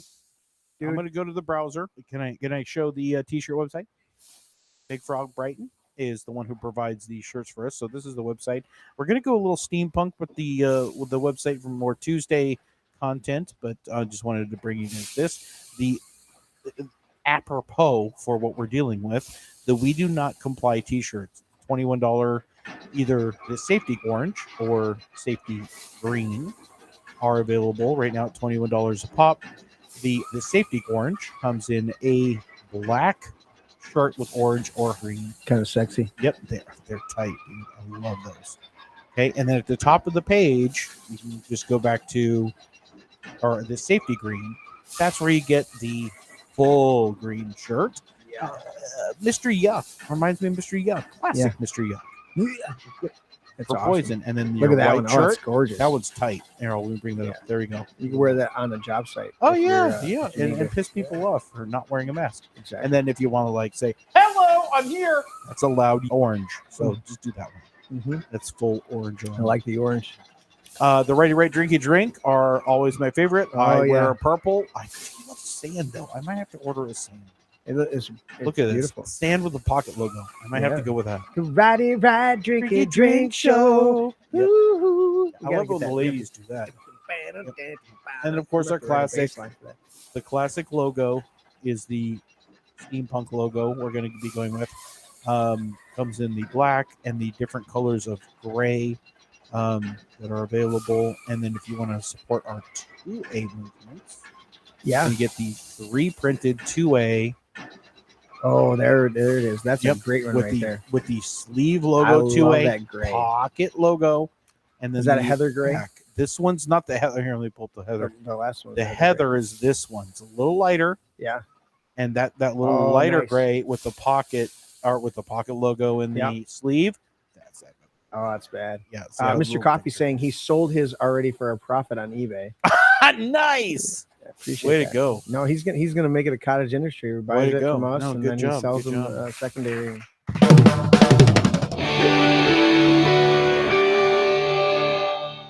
Bought a pair of sneakers, these sneakers. And apparently they made me a Russian oligarch overnight. Here's how. Guys, I'm a sneakerhead. I'm also a U.S. Army veteran. And yes, I am a Republican. The title of the article read, "A Russian oligarch spends $9,000 on sneakers to support Trump."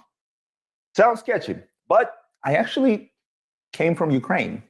At the time, it was part of the Soviet Union. I came here at the age of 13 as a refugee, but my dad had $4 in his pocket. I busted my ass working every dirty job under the sun to get where I am today in order to be able to afford to buy these $9,000 pair of collectible sneakers. But I guess the headline of Russian refugee, Ukrainian refugee, or perhaps maybe just a man, that would not get as many clicks as a Russian oligarch. I even saw a tweet from a Ukrainian patriot that said, a Russian shady watch dealer bought $9,000 pair of sneakers as a way to move money to Russia somehow. Of course, I kindly asked the author to check the fact that my own charity raised over $250,000 of aid to Ukraine since that war has started, before putting out accusations of stupid tweets, if you will.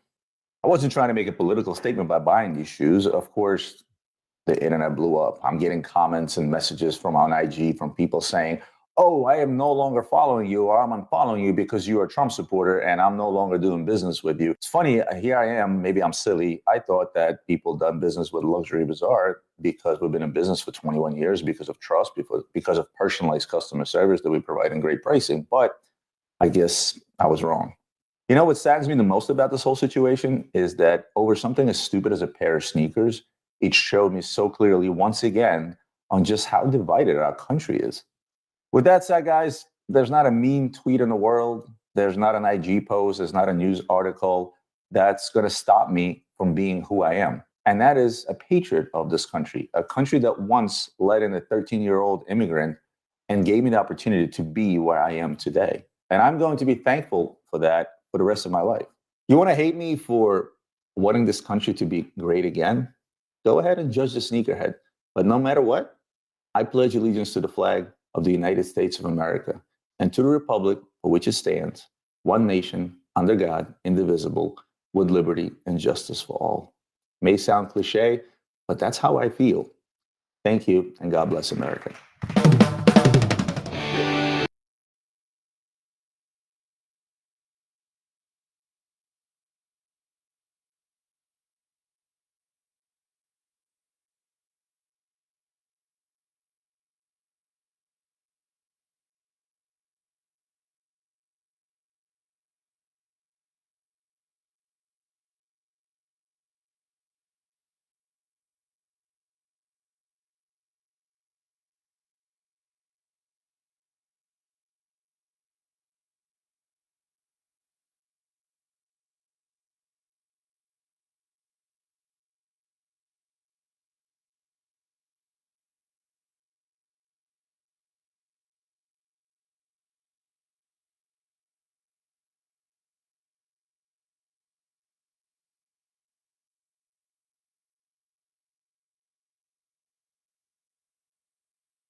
All right, everyone. We're coming back to the table from break. The reason why we were at break for so long is we have some in-house guests in the country making a documentary as guests of our lovely friend Trejo. And they're going to be departing the studio in mid-show. So we're going to go ahead and bring them on camera. Yeah. And make sure they don't get out of Yeah. Get them on. Yeah, come on. No, come on in. Get in here. Make sure they don't get away. Get everyone on the introduced. sides. We're gonna get into it. I don't have. You know what, Tim? Yes. You have beautiful face. Don't cover your beautiful face. No, these guys Okay. are awesome. Come on. These folks you are know from what? South I'm Korea. gonna have you come around that side with the guys. No, it's okay. Just Oh no, you're in the camera. They're good. And your other gentleman that's on the. Well, Jeremy, you could just move to your left. I'm gonna do this. I'm gonna slide back. Get in here. Get in here. Get in here. Okay. And let's give me get your some names names. once again. Yana Yenna. and Yoonjung. Yoonjung. I know it's Korean names is very. It's okay. We love it. Yoonjung. We have to say I love it. And who's that over there? 감독님 사진 하나만 찍어주세요. Ricky. Ricky, get on camera. Ricky. Ricky, That's get not his on original camera. name. I know that's. Just give me a second. Ricky, I'm hearing it. You got a second, Ricky. Take your time, buddy. Oh, Ricky's taking pictures from behind. They only got 15 cameras over there, and he pulled out his phone to take more pictures. I love it. I absolutely love it. I sent it to you. And she says, "Can I give you a hug? I just love being in." I was like, "Yeah, we're huggers too. You know, let's do this." You guys are here. Your documentary. Just give us they can hear you on my microphone. Just give us a real quick. You're following Shane today. We And you're are doing- following Shane today. We're covering the whole elections. Mhm. And I found Shane online and he was so kind enough to respond right away and allow us to come here today. And thank you so much. That's awesome. So you guys are really what's your angle on that? You're coming from South Korea, which is very pro freedom, pro Western versus obviously Right. conversely to North Korea. But Right. so what's the So dynamic that you guys are trying to basically, document? You know how in the media, they call MAGA extremists, all the bad stuff Right. on media. And as we are traveling in all the other states and meeting a lot of the Republican side and speaking with them, I feel it's not like that. No. It's not like that at all. And we want to explore more of that and meet a lot of people. And we want to basically raise more awareness and just say, hey, this is not what it is. Like, look, here's some more information. And we want to bring that information. That's awesome. And we got a lot of insight from, Shane and a lot of people that we meet at these like Trump rallies and stuff like that. We have a lot of interviews and we're starting to realize, and she's from Korea. I lived in the United States, but she's from Korea and she had a set of mind that a little bit of filter. Right. Yeah. But then she's traveling and we're talking about how like this is really different than what you see in the news. Oh yeah. You know? That's it's a true perspective. It is absolutely. And you are part of the press. And you are, I want to say it again, just Korean Broadcasting System. Korean Broadcasting System, KBS. KBS. They're the largest broadcasting system in Korea, public. So you were born here or you lived here? I live here. I completely live here. And she's from HQ. Oh, really? I'm her right hand. Okay. So the Korean people are very curious about the Western. They're very interested in American news, and they're very interested in Trump as well. Absolutely. And Trump is an absolute interesting character. Well, while he was in office, there was quite a bit more, or quite a bit less animosity, quite a bit more peace between North and South. Yeah. Because he came in and said, "Hey, what are you doing, little missile man? Calm down." And I think he has a really bad vibe. And we're just realizing it more and more and more. Yeah. And more. Yeah. Well, it's awesome that you guys are doing this. Is there how do people? Are you putting out some information as you go, or are you waiting? We're right now for this documentary election. We are releasing that in June or July. Okay. So it's going to be one. Maybe we got to have another party here where we're going to put it on the big screen, and you and your man come and hang out and check it out. It's been an honor having you here at the Man Cave. We appreciate you so much. You guys have been more than gracious coming in and capturing everything. I'm going to have to get a link to all of the footage you've taken because I got to put a table book together of all of the improvements I've made. And this is the coup de grace right now. They're like, you're just capturing all sorts. I'm like, wow, they took a lot of photography, a lot of video. I'm gonna have to document that stuff. So anything else that you have observed just in the course of doing the documentary about the election and everything like that struck you, or you just? Well, me as an American citizen, I really do love, putting America first, because I am an American as well. And I really believe strongly that America will, once again, rise from from what it is now. Yeah. And I strongly believe in that. And thank you for all that you guys do to get the word out. And we're doing the same as well. Absolutely. And we all have the same purpose. So. Well, thank you very much for. Just make sure you film me from the higher up angle, not the lower up angle, so you don't see my double chins. By the way, you as well, but something about you. I feel like you belong in Hollywood. I don't know if it's the outfit. I don't know if it's the mustache. I don't know what it is, but something about you screams Hollywood. Well, we'll be in touch. So this was awesome having you guys in the man cave, and I really appreciate it. Thank you for sitting in and capturing some of what we do here on the show. We look forward to your documentary coming out June or July. And thank you so much for giving another part of the world a perspective of what true Americana and freedom really looks like, because we're the salt of the earth people who believe in freedom. And we were, as Reagan said, supposed to be the light on a hill, the shining city on a hill that is the beacon of light for all people to come and know what freedom is. And we've lost that. We've lost a lot of ground in that, but we're going to regain that through grassroots, through people standing up for their freedom, standing up for their rights, and recapturing that. And you being part of the good part of the press, being that non-fake part of the press who are out there saying, this is what's really going on. That is so powerful. So thank you very much for coming in. Appreciate you guys so much. Look forward to staying in contact with you. So, all right, we'll let you go.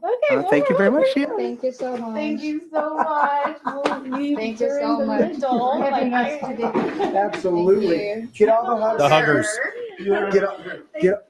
Get all the hugs around the table. Absolutely. Thank you so much. Thank you. Thank you. Oh, the microphones. Oh, yeah. I got them. You were trying. I double tapped the microphones being muted. They have a camera guy who's trying to hide downstairs. Yeah, he's trying to hide. He didn't want to come on camera, but that's all right. So they had two cameras, They'll let George talk to him for 5 minutes while we got to. Right, George is going to give him a big hug. Yeah. Thank you guys so much again for being here. We appreciate you guys. Safe travels as you go, and we'll be in contact. You got to come back. You got to come back to Man Cave and experience. Come back when the summertime is. We can take one to our lake.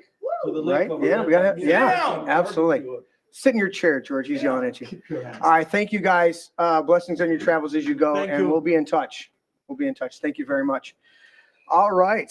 Wow. Awesome stuff. Christina on the phone. The South Korean media people here, of course, American citizens, stuff like that. Phenomenal stuff.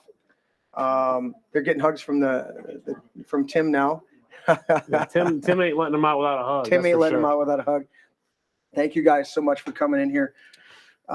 Phenomenal stuff. Shane, where do you want to start coming back from the break? Let's go to your messenger. Let's bring up the pictures of the award ceremonies that happened this past week for the Grand New Party. Right. I'm going to get. And I can talk a little bit about. Was that on the archive one that you said? Nope. It's I think I attached them to your Facebook Messenger. That it would be very interesting for me. Let me see where that was at. Was that that before? And I'll explain. Oh, there it is. There it is. Yeah, whatever one you want to pull all up the first, photos? I'll explain the photo. It's not letting me click on just the photos. There it is. Okay. Okay. So this is those guys. Yep. That's the. Let me quickly switch to that because push what button? I know. Push Z button. I had the buttons set up as usual, and the buttons don't want to work automatically. And I'll send you another good one in a moment too that you can do after this one. Okay. But yeah, this is members of the Grand New Party PAC board presenting Courage Under Fire awards to Eric Molitor, Michael and William Null, and Lucas Gerhard. Yeah. So yeah, they received those awards because again, they could have taken a plea deal. They could have, probably gotten oh, we'll only give you a few years in prison instead of however many years you're facing. They all could have taken the deal, and then the feds would have gotten their man. The state, the evil Dana Nessel, all those people. Yeah, it's the perceptions. Would have had their PR ploy of, look, these evil right-wing terrorists were prosecuted under the law and criminalized. They did it, but instead they fought and they were exonerated. They were shown to be innocent, and in the course of going about the court proceeding, the feds were exposed for being involved in all kinds of diabolical evil, instigating, fomenting, and ultimately the complete arbiters of everything that happened. Yep. So they set it up, and these men, they stood strong. I mean, under the most brutal of consequences. I got another, the next one down. It's down more. Nope, down. No, keep going down. Keep going down. I just sent you like 5 seconds. Oh, just the last one. Yeah. Okay. There we go. Okay, so this is a really good one. This is the Null family. Nice. So you see the girl up front, second from the left. Yeah. She was, Michaela, I believe is her name. Okay. She was the one who was, at the event, the one who was white sneakers? Traumatized. Yeah. Traumatized. Yeah. White sneakers. Traumatized by having the feds kick in her doors, point guns at her family, and then drag her father out. And then I have a hard time not being violently pissed. Yeah. Yeah. I mean, like, take every one of those. What time is it? We're past 8 o'clock on Sunday. Yes. Take every one of those motherfuckers. Yep, there it is. That perpetrated the hoax and the lie, and put them through their trial, convict them, and then string their asses up. The trauma you cause to these good, honest people who are trying to do the right thing, who are going to events to protect other people, and then you vilify them. Yep. And yeah, so she couldn't stop, crying throughout the event. And, and she was, brought up there, and, we gave her a big, round of applause. And, and what really pisses me off is so many Republicans I hear from, when I put out the notice for the event, they were like, "Oh, we shouldn't be talking about this. This is an election year. We have moderates. Bullshit. We have moderates to win over." And I'm like, well, the reason how you win over a moderate is you tell them what is going on, the evils of what is happening. Exactly. That's how you win over a moderate. Yeah. Is you tell them about the evil of what is being perpetrated. More people have come over to Trump and the MAGA movement, that extremist. She said it. She's like, that we're being told that it's extremism. And the reality is, it's only extremism to those who don't want America to be great again. Mm-hmm. That's literally what it is, right? Yeah. Make America great again. Oh, that's extremist. What, make America shit again? Is that what's not extremist? Oh, you can do it. No, it's because you put labels on, like Patriot Act, which was anything but patriotic. It was to strip patriots of their true nature in the guise of 9/11, right? Mm-hmm. It's the Affordable Care Act that was not affordable. I watched my mom's health care quadruple in the first year of the implementation of the Affordable Care Act, while we were being threatened, because I don't carry insurance for that. I carry corporate company insurance, but I don't carry private healthcare insurance. I'm my own boss. And I listened for 5 years. They were threatening me. If you don't carry health insurance, we're going to start deducting. I'm like, go ahead. And then Trump got in and he repealed that shit. And I go, this is what they do. So they don't believe that America, the MAGA movement, is about making America great again, because their hearts are wicked and evil. And therefore, if we put make America great again, they think, well, they can't actually mean that. And we got to undermine that, because we would do the same deceitful bullshit to them. So they can't actually mean, no, we actually mean make America great again and restore families like this. These are salt of the earth guys. They walked in the man cave. I didn't know them from anything other than the mugshot and the story, but I believe them, but I didn't know them from any other thing. They walked into the man cave. I think we had, what did we have that night? Do we have steaks or would you have pork chops? What do we I have? think it was pork chops. Was it pork chops? Yes. It was tasty. as You hell, wanted wasn't you it? wanted to bring steaks, but then you wouldn't add as many, so you were happy you had pork chops. Yes, that's what it was. Oh, that's It right. kept we kept adding. Because we who didn't was- know how many people how many people were coming. I was like, Yeah. well, I got Trejo a must have big booked it. pack of pork chops, but I only got like 4 steaks, and I was like, all right, I'm going with chops. But they came in here, salt of the earth guys, and unfortunately, the interview got a little bit over into the evening, but it was a great time either way. And what I found out talking with them at dinner, the what we now call the pre-interview, and just hanging out with them, they are just the type of people that you want as your neighbor, who would help you fix, something on your house if it's broken. You'd walk next door and you'd go, hey man, I got this going on with my house. Can you come over and give me a hand? And you give them some beers and hang out with them. And that's the type of people. And I think that is what is the most fearful for governments. That sense of community, that sense of connection. Unity. And that's what I want to touch in. George, how hard did they work in that communist regime where you came out of to undermine that community connection? You couldn't trust a lot of people. There was an expression back home that they used to say, be careful, because in 3 people, 1 is the spy.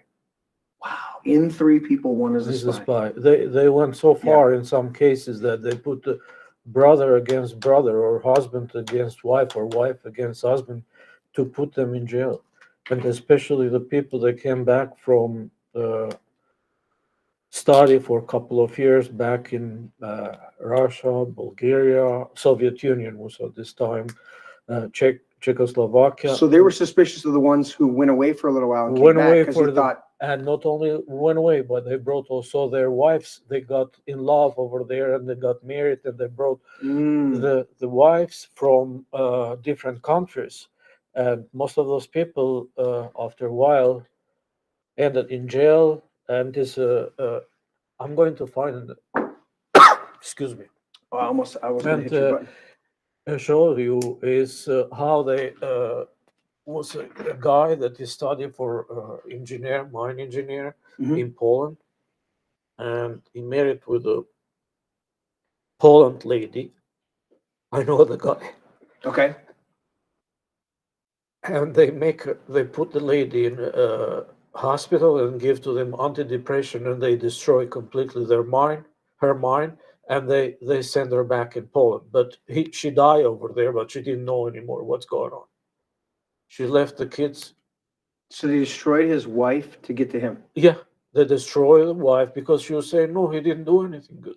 He didn't do anything. So she wouldn't 1984. They want the wife to stay in the court against her husband, and she says, no, I can't do that. That's one of the He's my husband. I have the, kids with him.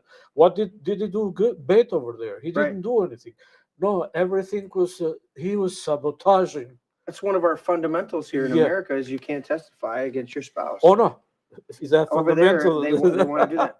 Man, you're And if talking you- fundamentals in America. Yeah, and if they don't want fundamentals in the communist government, so it's no fundamentals. Have you ever seen the movie Dr. Zhivago? Yeah. Okay. Yeah, it's extremely evil what they're doing, and and we got to humanize it. We got to tell the stories of the people whose lives are getting destroyed. The left, they'll take any person who is involved in a Black Lives Matter rally. He's let's say the guy's a crackhead. He's stabbed women. He's wait. punched You're not talking about somebody pregnant that women in the stomach. that's Well, overdosing on fentanyl. He's and- overdosing on fentanyl on the street. Well, let's just say he's a hero. He's the new Martin Luther King. Let's put up a statue of that let's put motherfucker. up a golden idol of him, and we'll all worship under it.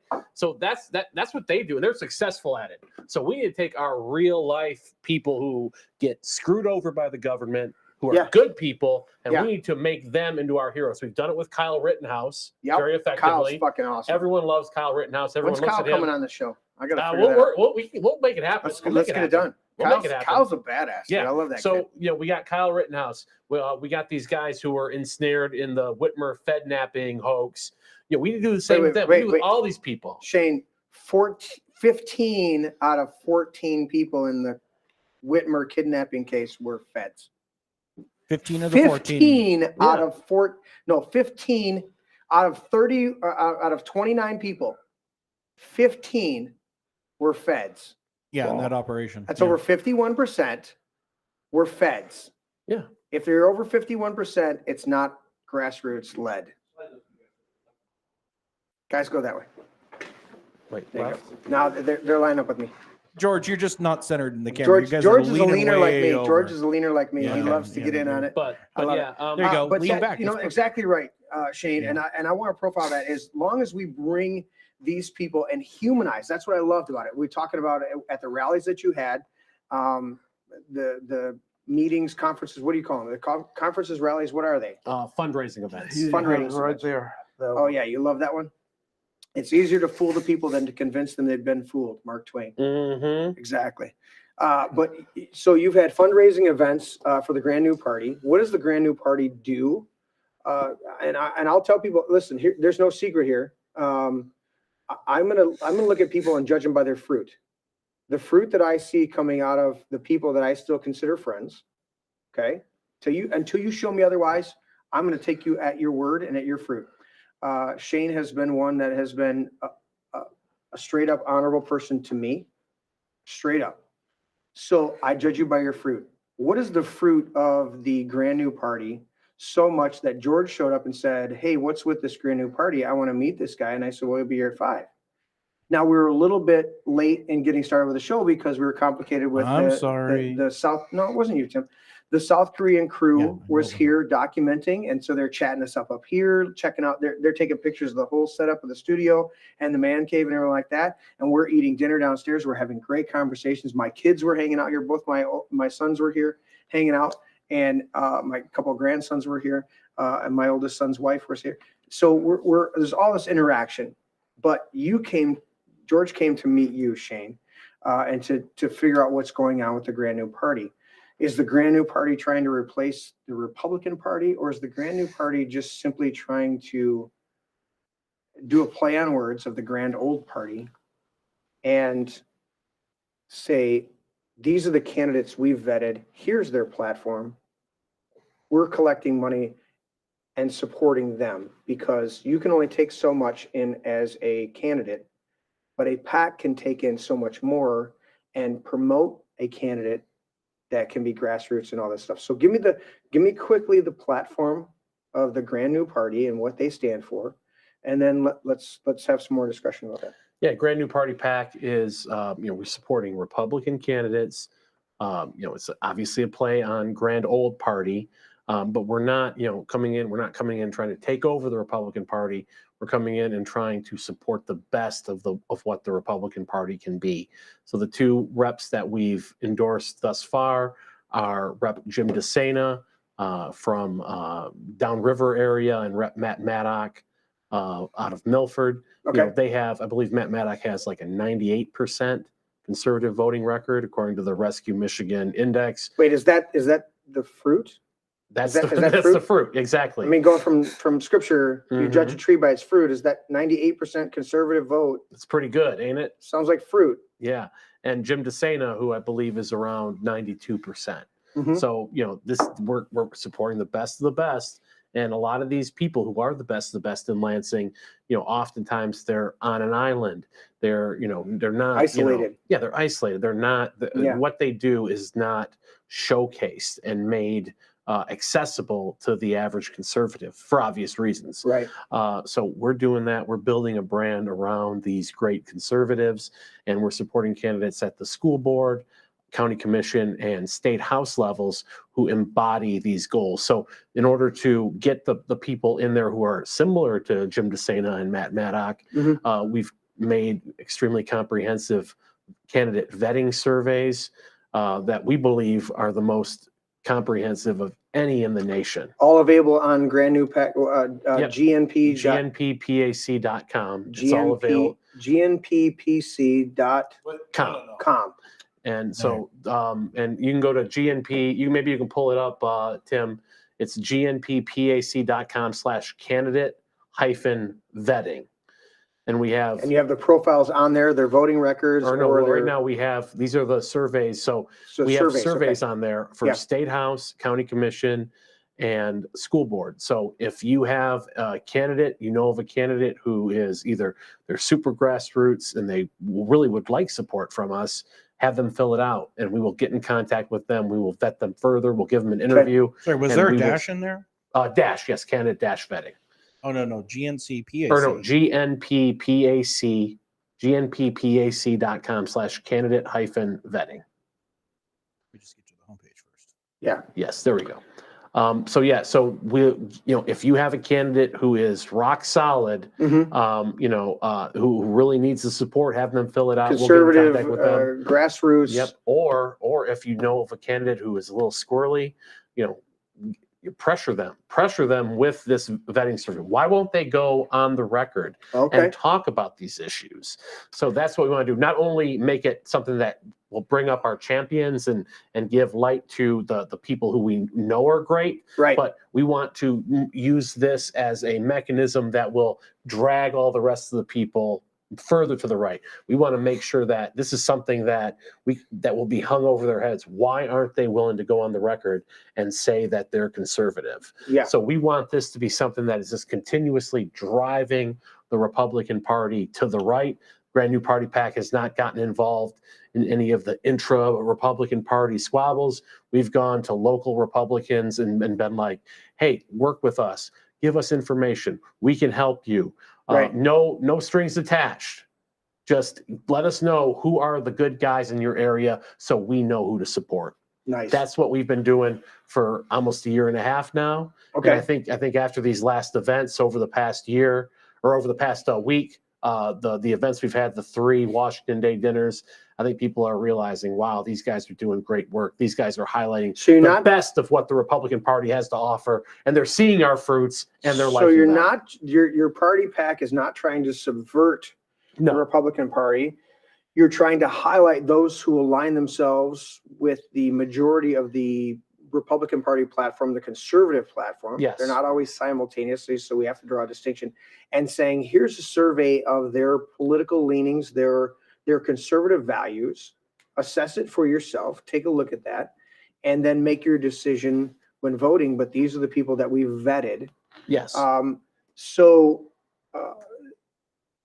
You've looked at a number of candidates. We just had Anthony Hudson. He just really got into the race. And is that the 8th U.S. congressional? 8th, yes. So we all of our stuff is school board, county commission, and state house. Okay. So those are the 3 levels we're focusing on. Doesn't mean we don't want to expand to other things at some point. But we're focusing more on building the bench. So if there's a school board candidate or a school board member who is super rock solid, they're getting attacked by the liberals, but they're thriving, they're fighting back. Well, we want that person to go to the state house or the county commission.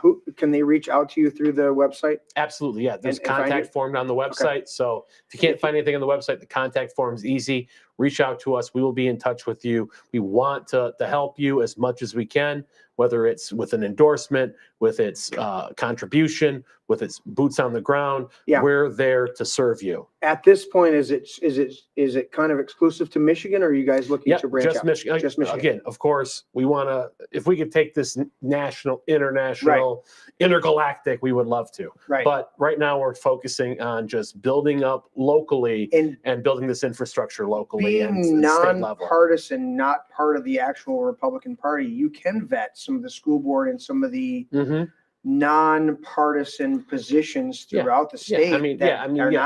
Exactly. I mean, and they say that school board isn't partisan, but obviously it's probably the most partisan of all the elections. I mean, George Rutherford. He knows very well. So it's the most partisan. This is where they are indoctrinating. They're pushing CRT. They're pushing porno on kids. They're doing all this insane stuff at the school board level. Then they say it's nonpartisan. Well, we all know it is partisan. Opposite genders in the bathroom, all this bullshit. Yeah, and it's just, it's very, very obvious, if the public is, if the public understands, what every issue is about, not obfuscation, not calling it. So it's an upfront vetting of what their positions really are. Yeah, it's like one example is, of course, don't we all support gender affirming care? Well, what is gender affirming care? It's indoctrinating children, grooming children, drugging children, chemically castrating children, and then once they're at the age of adolescence, mutilating their genitals so that they are they waiting? scarred Are they for waiting life. to that point? What was that? Are they waiting till adolescence? Well, around the age of adolescence, Yeah, let's I just think say. they're trying to mess them up. Yeah, they're before always trying to bring it down lower and lower and lower the threshold. Right. So this is the sort of stuff that we want, school board come on the record and say, you do not support drugging and mutilating children. Oh, you won't say you don't support it? Well, why not? Why won't you say this? Put people on the record, force them to go on the record. And then, of course, they may lie, they may get elected, and then they may do an about face. Okay. But after that, that's something we can hammer them on. We can hammer them on being a liar after they're elected. So it's just a constant struggle to hold these people accountable, and we're providing the tools for grassroots people to be able to hold their elected officials accountable in the process. Awesome. So you've had a number of events recently. Can you pull up the 10th Amendment Awards with Sheriff Darleaf? Yes, I can. Okay, good. You sent that to me, right? Yes, that's up a little more. Okay, well, Sheho, it's you that always forces me to do stuff new. So I finally he figured stretches out. your ass. I was trying to Goatsy figure out. style. I know. I was trying to figure out how to pull up a website. I saw you scrolling it while we were talking. Yeah, I'll mess with. So here's your vetting candidate site, and it has all the links in there. So you click on school board, and this is literally like your survey and stuff. Are you paying attention to Heartland? A lot of our people in the community are paying attention to Heartland. I know that's definitely one of the races that we have in strong consideration. And that's one of the things we got to consider is because we've got a lot of people that get. And I tried to profile this. That's interesting. I tried to profile this last week, and I think I'm going to dive into it even more, even though some of our people fall in different places. I go, look, guys, the quote I had from Reagan last week was, an 80%, if you agree with somebody 80%, they're a friend or an ally, not a 20% traitor. Traitor, yeah. And we get this idea that if somebody has slighted me or offended me or been short, you know what? People have fears. I get that. We have people. Do you have people that have fear around you that step away? Of course. You can't believe how many teachers are afraid to open their mouths and to stand for conservative values, even though they believe it. The superintendent is going to chew their ass. They are going to fire them. Correct. It's George, like in my side or against me. You said pick and choose. You said 3 people. In 3 people, they used to say one is the spy. Did you just flip me off, George? No, I didn't want to. I seen that was these Albanians are slick. He's like, well, it comes from Europe, so they do it like this. Americans do it like this. No, they do like this. American do like this. Yeah, American does like this. This. Right. In Europe, they do like this. And American do this one. He goes, stop. 3 people. Stop there. Stop there. You might have one person that doesn't like you. In America, they do like this. Back home, we do it like this. Oh, because I told you before, because they give you more support to go all the way to the end. That's why I have you, George. You're awesome. But we're talking when we talk about the school board, everything. We want to get into these little fights. We're going to get into these little skirmishes. You've experienced that 1 in 3 in a communist country where they've created such a atmosphere of fear that you're suspicious of everybody. Yep. And so we have this dynamic. I think this is one of the most prolific thing that's happened to the conservative movement. Beyond anything else is we're afraid of the other conservative. Of course, we talked about at the first part of the show, and I think we really covered it a lot. But dealing with the Whitmer kidnapping, having Christina talk about that they're infiltrating every group to create this atmosphere of being afraid of the person next to you instead of trusting them. And so we think, if I don't agree with you 100%, if there's 2% where I don't agree with you, you must be a traitor because you don't agree with me 100%. You don't agree with me on all these things. Can you imagine all 3 of us now? One of them is the guy that tomorrow they are going to send you the Stasi or KGB or Securitate I mean, we're come and grab you. You can't say a word, throw you in the car. Yeah. And they may not be that spy. They may be somebody that's been threatened, had their wife taken to a mental institution, whatever it is, and they go, I'll just say whatever you want me to fucking say to get my noose that happened. Get my head out of the noose That, and take them, right? Isn't it the do you remember Solzhenitsyn what quote? I told you for the guy that he studied in Poland and he married in Poland and he brought his wife in Albania, they and they had poisoned her? children. He used to work in the same office with my father. Okay. And besides my father, him was another guy. And that guy They was the called spy. my father and they told him, did you see anything that he was doing against the government? He said, no, we just do work, professional work. We will go in.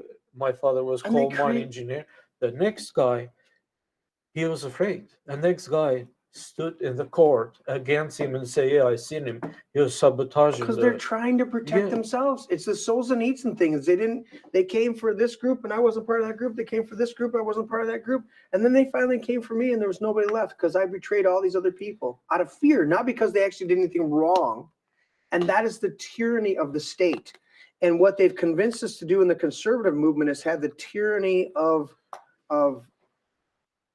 going against our core beliefs. That's the tyranny. If you don't believe like I believe, I'm going to oust you from my core beliefs.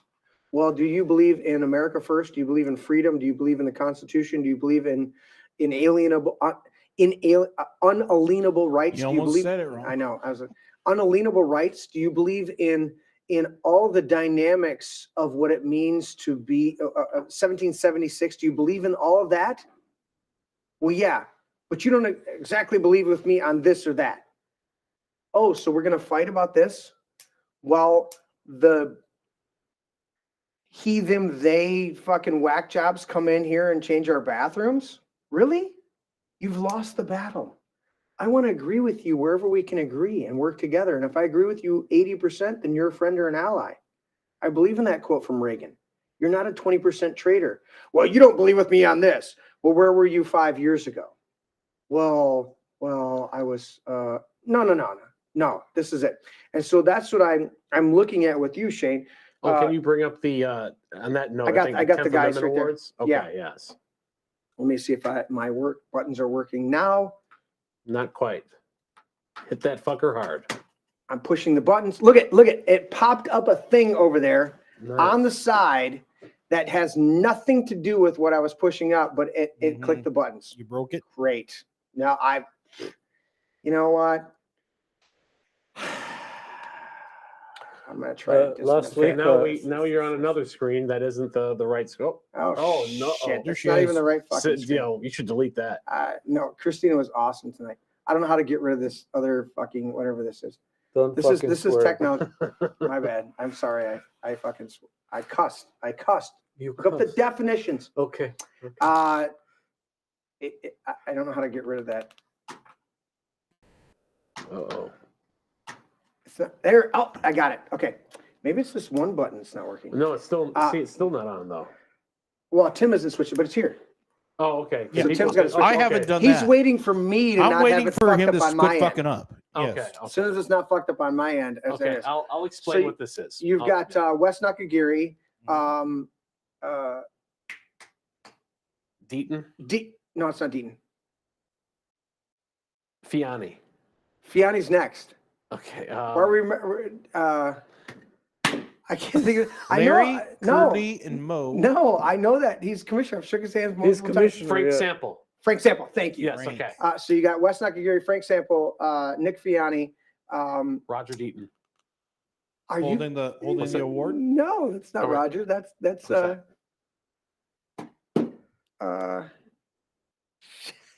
He looks like I'm We've waiting. got the wonderful Livingston County Commissioner. He's the chair now. Oh, Jay Drick. Jay Drick. Okay, sorry. And then who's the deputy there? That is Sheriff Darleaf. Oh, that's Dar. Dar's on the end. He doesn't have his hat on, so I'm not Yes. recognizing. So okay, let's do it right because we're forgetting names. Wes Nakagiri, Jay. Frank Sample. Frank Oh, Sample, Frank. Oh, okay. Nick Fiani, Nick. Jay Drick, Jay. and Darleaf, and they're There we go. receiving what Left to award right. from?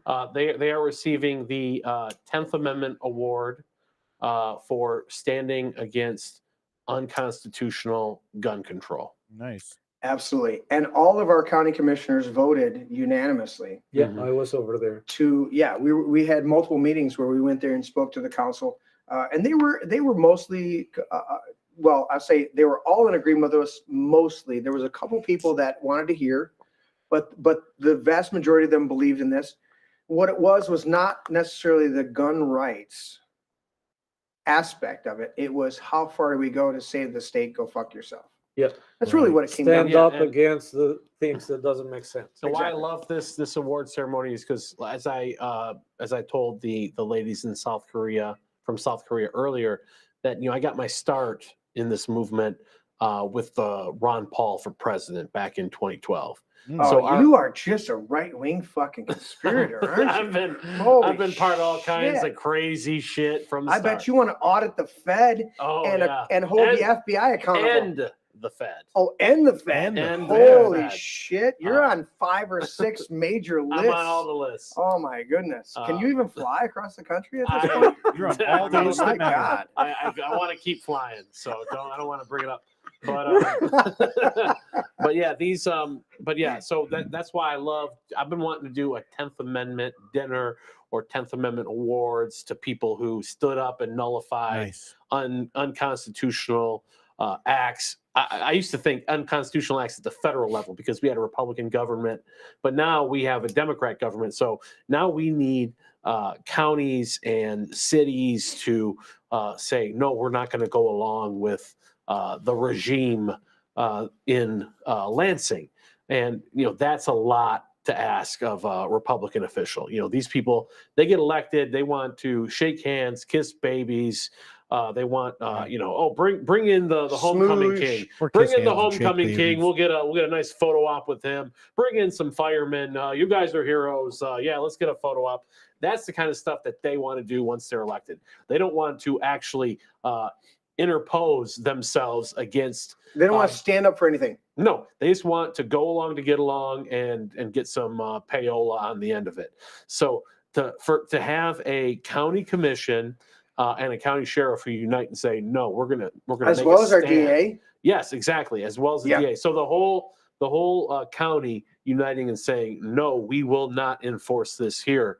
That really is spectacular. That is huge, dude. That's really unprecedented. Isn't it really? Our founding fathers said, and George, you can chime in on this as well. But with Shane and I talking about this, our founding fathers really came in from this dynamic and said, we will risk life, liberty, and property in the pursuit of making sure that all men have the opportunity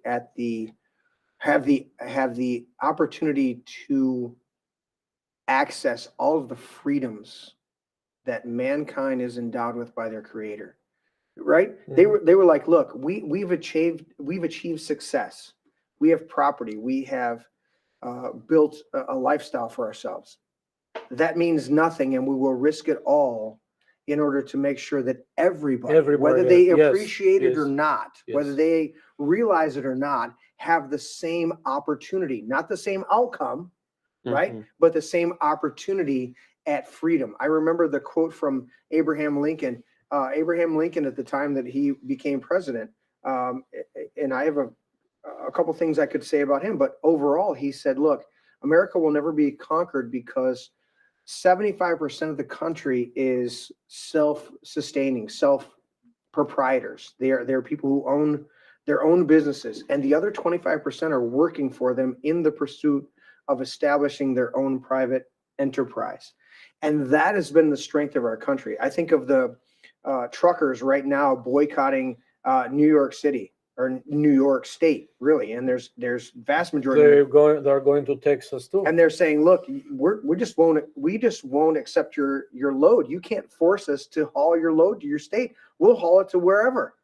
And they're standing in solidarity. And in fact, they came out, the vast majority of them came out and said, look, if you're interstate, if you're within the state of New York and you need to make your deliveries and pay your bills and take care of your family, we would never attack you. But we from outside the state that are intrastate, not interstate, intrastate, am I mixing those words? Mhm. But the guys within the state delivery, are not saying to the guys, they're saying, look, we're outside of your state. We're going to deliver goods and services from outside of your state into your state. We're stopping that. But the guys that are going to deliver stuff inside that are already in that confines, we're not going to criticize you. I thought that was the most profound thing to me, is that in the midst of a boycott of the state of New York, because they levied this $360 million judgment against Trump by a corrupt fucking piece of shit leftist judge, they said, we're going to stand up. Tell us what you really think. Sorry.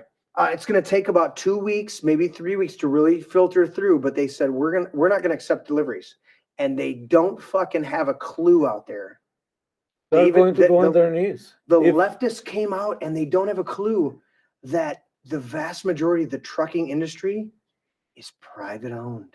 Trucking industry can bring the country on her knees. It's the small and truck they go, driving. Yeah. They go, well, these truckers, they're gonna have to. No, they don't have to take your contracts. And you know what? You think that the trains are gonna haul it in? The trains are a very small percentage. Truck Forget driving. the trains in the United States. When you realize that the trains will arrive at the major destinations, and then it requires a truck to come and pick up that load off the train and then haul it to its final destination.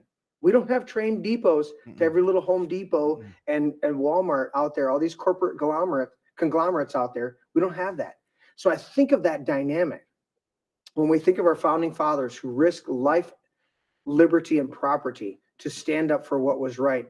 And I look at people out there right now who are standing up and saying, I will risk my fortune, my life, my liberty. And those are the people that you're profiling, that you're saying, look, are you going to put it on the line? Are you going to risk whatever it takes? When we say on this show that the 3% fought the Revolutionary War, we're not talking about the 3% of the average Joe that was forced into the front lines. We're talking about the 3% that had the most to lose, standing up and saying, this is unacceptable. If we took what was in the Declaration of Independence back then and applied it to what's going on today, we should be beyond revolt. Well, if you look at these words that are supposed to be dirty words, militia, secession, revolution, patriot, word militia, patriot. Those words stand in the Constitution. Patriot, yeah. Those words stand in the Constitution. Why are people afraid from saying militia? Because they're leftists. Because everybody goes by that stupid mentality that the leftists put in everybody's head, that they're saying politically correct. What is politically correct? Just fuck you all, and you and me are going to make the law. So all your people of United States don't have anything to say. This is politically correct. Yep, and but reason why a lot of people shy away from militia too is because if you join one, they might put you in a plot and destroy your life and charge you with 50 felonies and declare you innocent until proven guilty in the public eye. Correct. So that's another reason why people are scared to talk about these things. But if you look at moving on from militia to secession, if you look at opinion polls, people, when they're polled, do you support some sort of secession movement, some sort of breakup of the United States?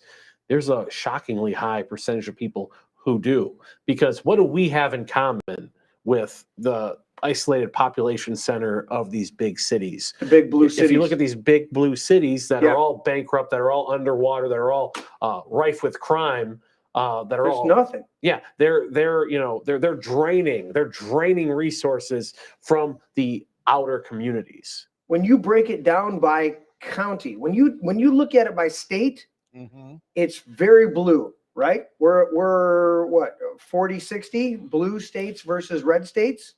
If you're clumping together those populations. Yeah. But when you break it down by county, you've seen that map. It's 90-10. Yeah, you've seen that map, yeah. And the 10% blue cities are absolute shitholes. And they're done by the Democrats. And I don't like to use the term Democrat because it doesn't personify the fact that they're done by people who have given themselves over to abject evil and depravity. Okay, the person who says that the big person who says, "Oh, there's no such thing to this Pizzagate. Pizzagate was bullshit." No. Later on, is exposed as one of the biggest pedophiles out there. Oh, wait, you said there was nothing to Pizzagate pedophilia, and you're a pedophile with thousands of pictures of little kids on your computer? How about that? Right? The people who go out there and do this stuff, it's like you're the biggest perpetrators, right? We've talked about Black Lives Matters. The leaders of Black Lives Matters bought multi-million-dollar mansions in white neighborhoods where they knew they had armed security because they are not fighting for actual Black Lives Matters. No. They're propping up this bullshit. And so it's the money, exactly right, George.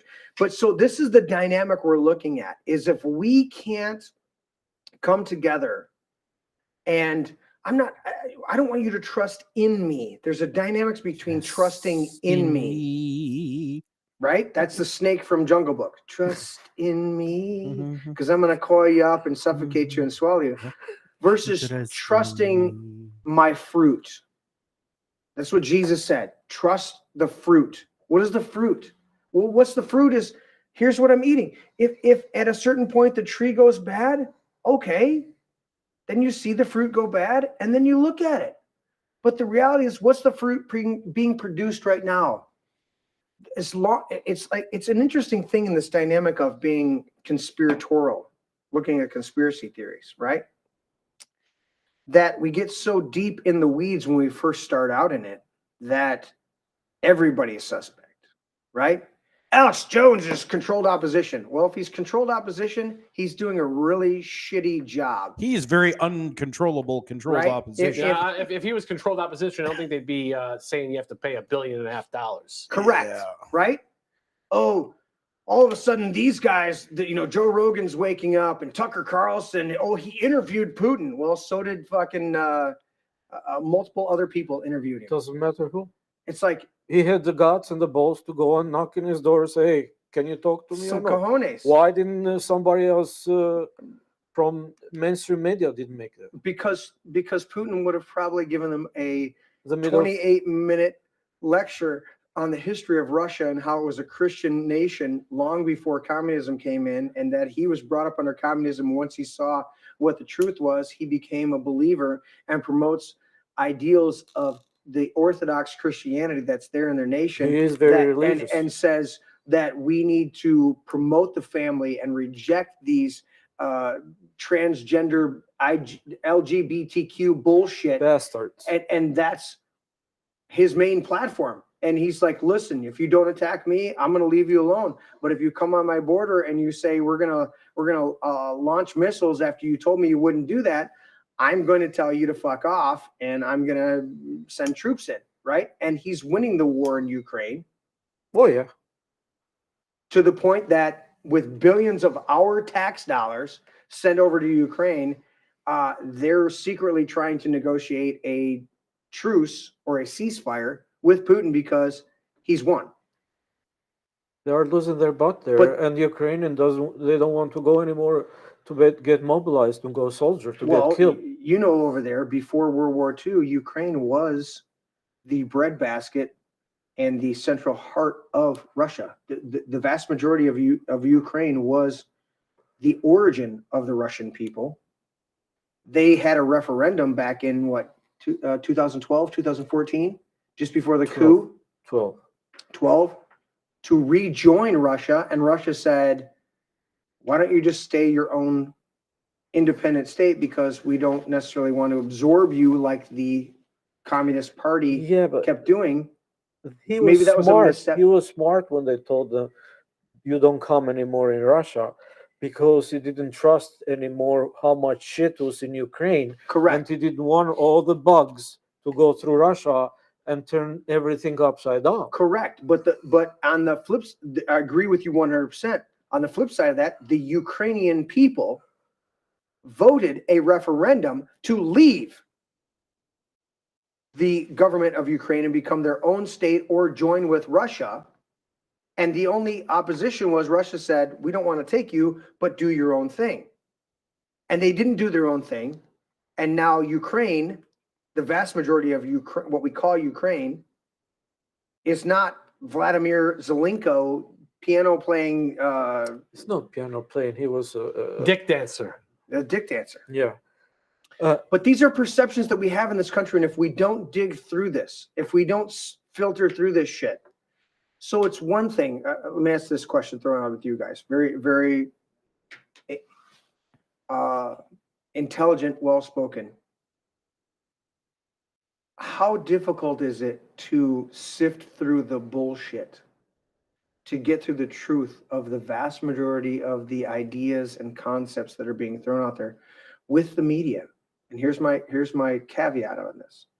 The CIA made the statement, we will know that we have succeeded when everything that we put out that the people believe is a lie.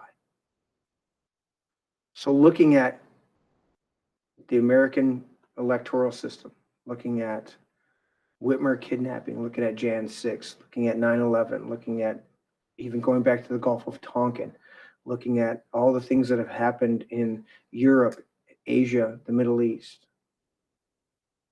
How difficult is it to come to consensus amongst a group of 3 people when 1 in 3 in the Communist Party, one of us could be the spy? I know. I got a lot of money. I was like, screw it. No, I'm coming to America to spend my money. But here, we're looking at these dynamics and saying, how much when people are hell-bent on creating division, how much more difficult is it to come together? Come together. It's very difficult. It depends on the country, and it depends of the base of how people in each country are brought up. It's not going to be very difficult, for example, if you take in consideration a country like Poland. Okay.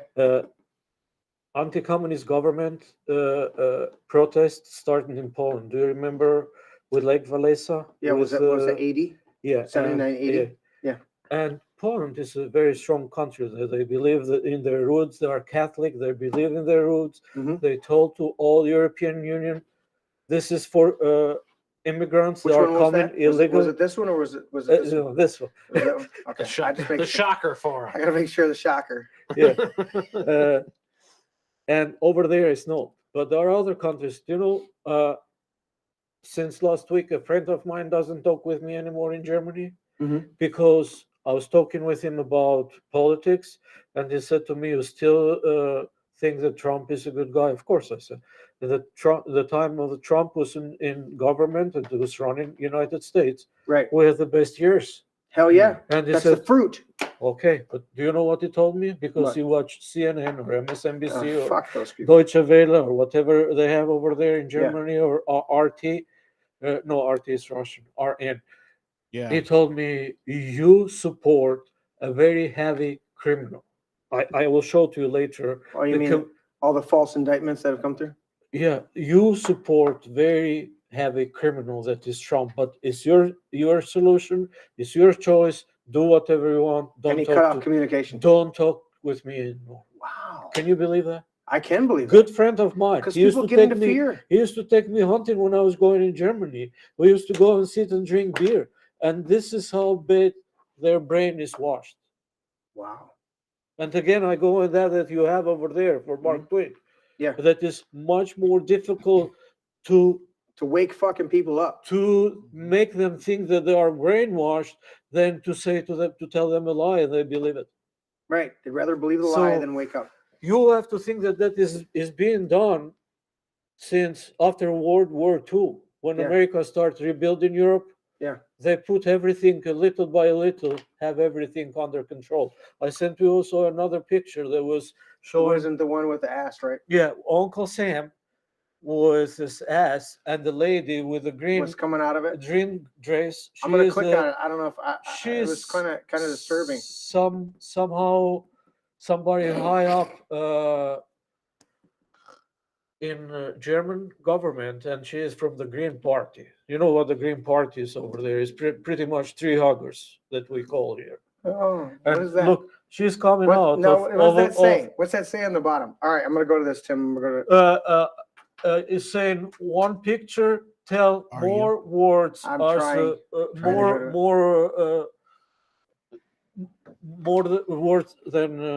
1,000 words, because in German is okay. What's it say? Okay, ein Bild sagt mehr als 1,000 Worte. A picture tells more than 1,000 words. So she's coming. So She is a lady. She is high up in German government. I apologize. I to think out there, she's in equivalent with who is our guy that go Secretary of Blinken. Blinken. Yeah. She's equivalent with Blinken.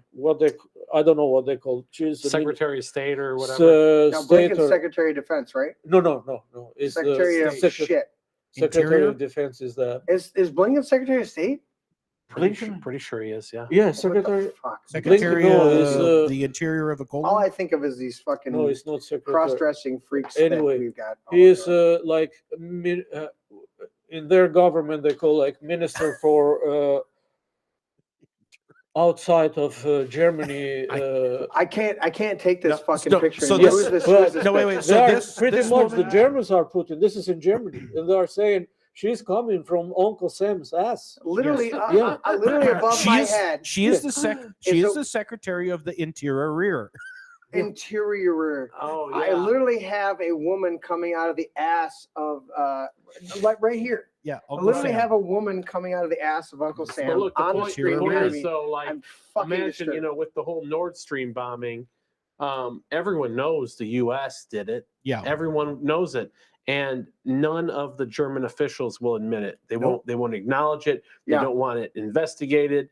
They have completely sold their own people out, and that's why the Alternatives for Deutschland, the right-wing party over there, they were probably more like 8, 9, 10% of the vote. Then Nord Stream happened. Now they're 25, Look at that blonde 30%. lady. I forgot her name.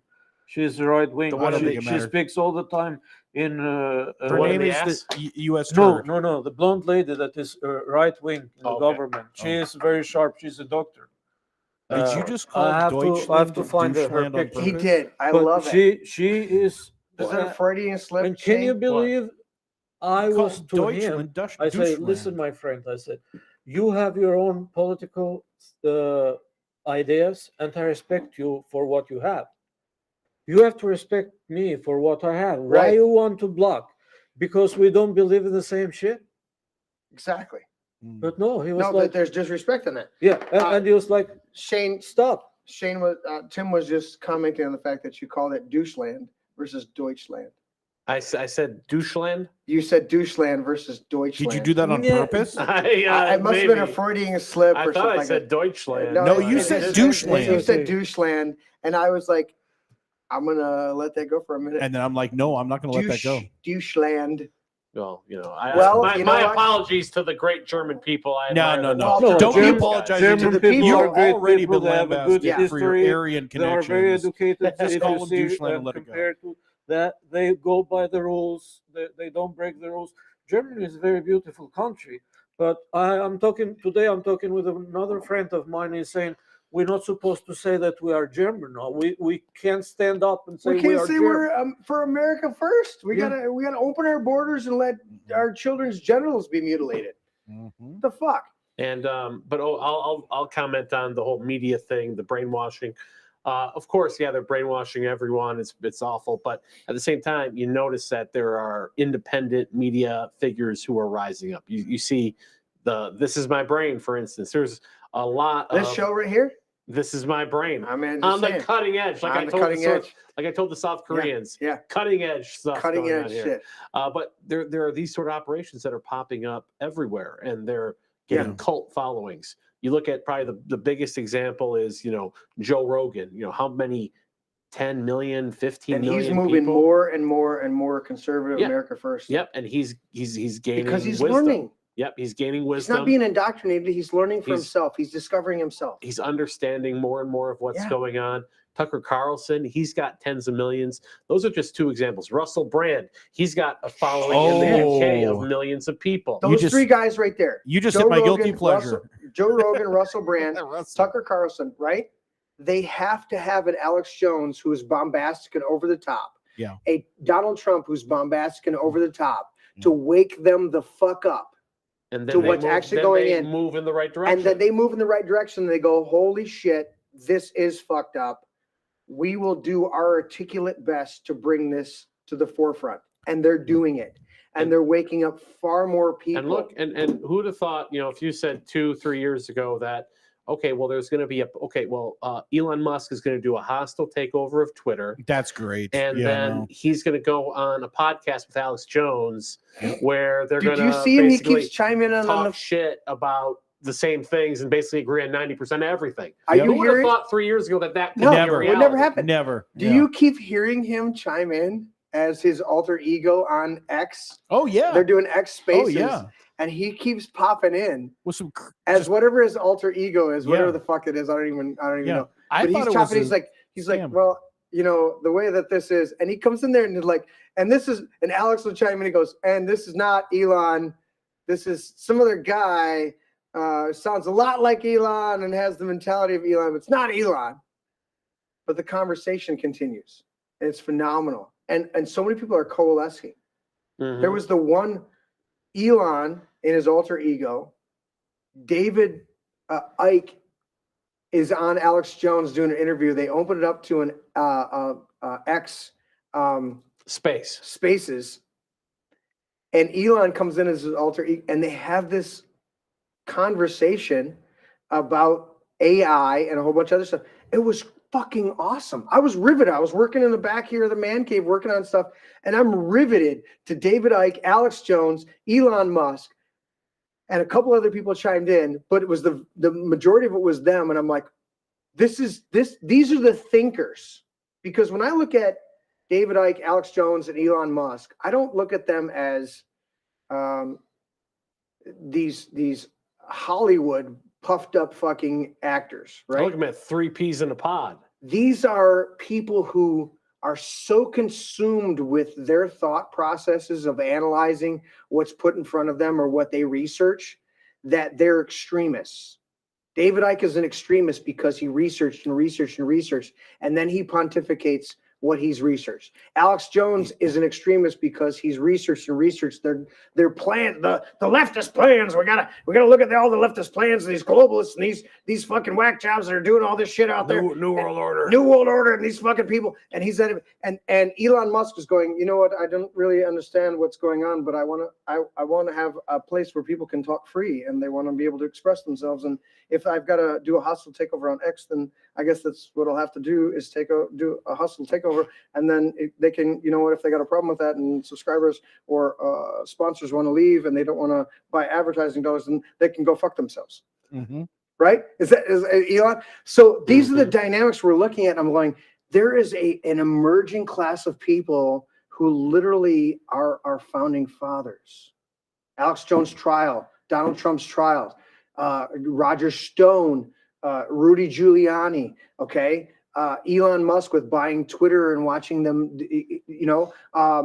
Mike Lindell, all of these men who have built up organizations, built up their wealth, built up all this stuff. And then when push comes to shove, they go, take it all, motherfucker, because you know what? I'm going to stand for the principles that got me here. It's almost like our coach, right? Not only this one, but take it all because I will start again and I'll be again in the probably in a better place than where I am right exactly. now. Take and don't everything. fuck yourself. Well, there's the speech, and I love the speech. Wait, before you move on, you mentioned Mike. I wanted to know anyone here anything about his fines? Mike Lindell's fines? Yeah, that he got charged with. I don't know anything about that. Hey guys, I don't think they can hear me. no, I just shut off their mics, because they were sharing something over there.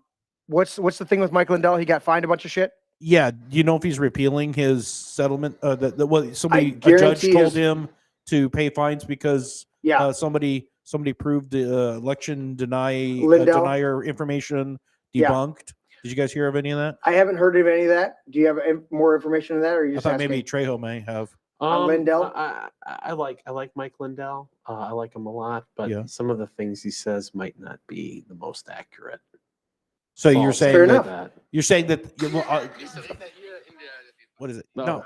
You're saying that the claims that he did make that ended up becoming proven as not true is something he's probably going to have to pay for.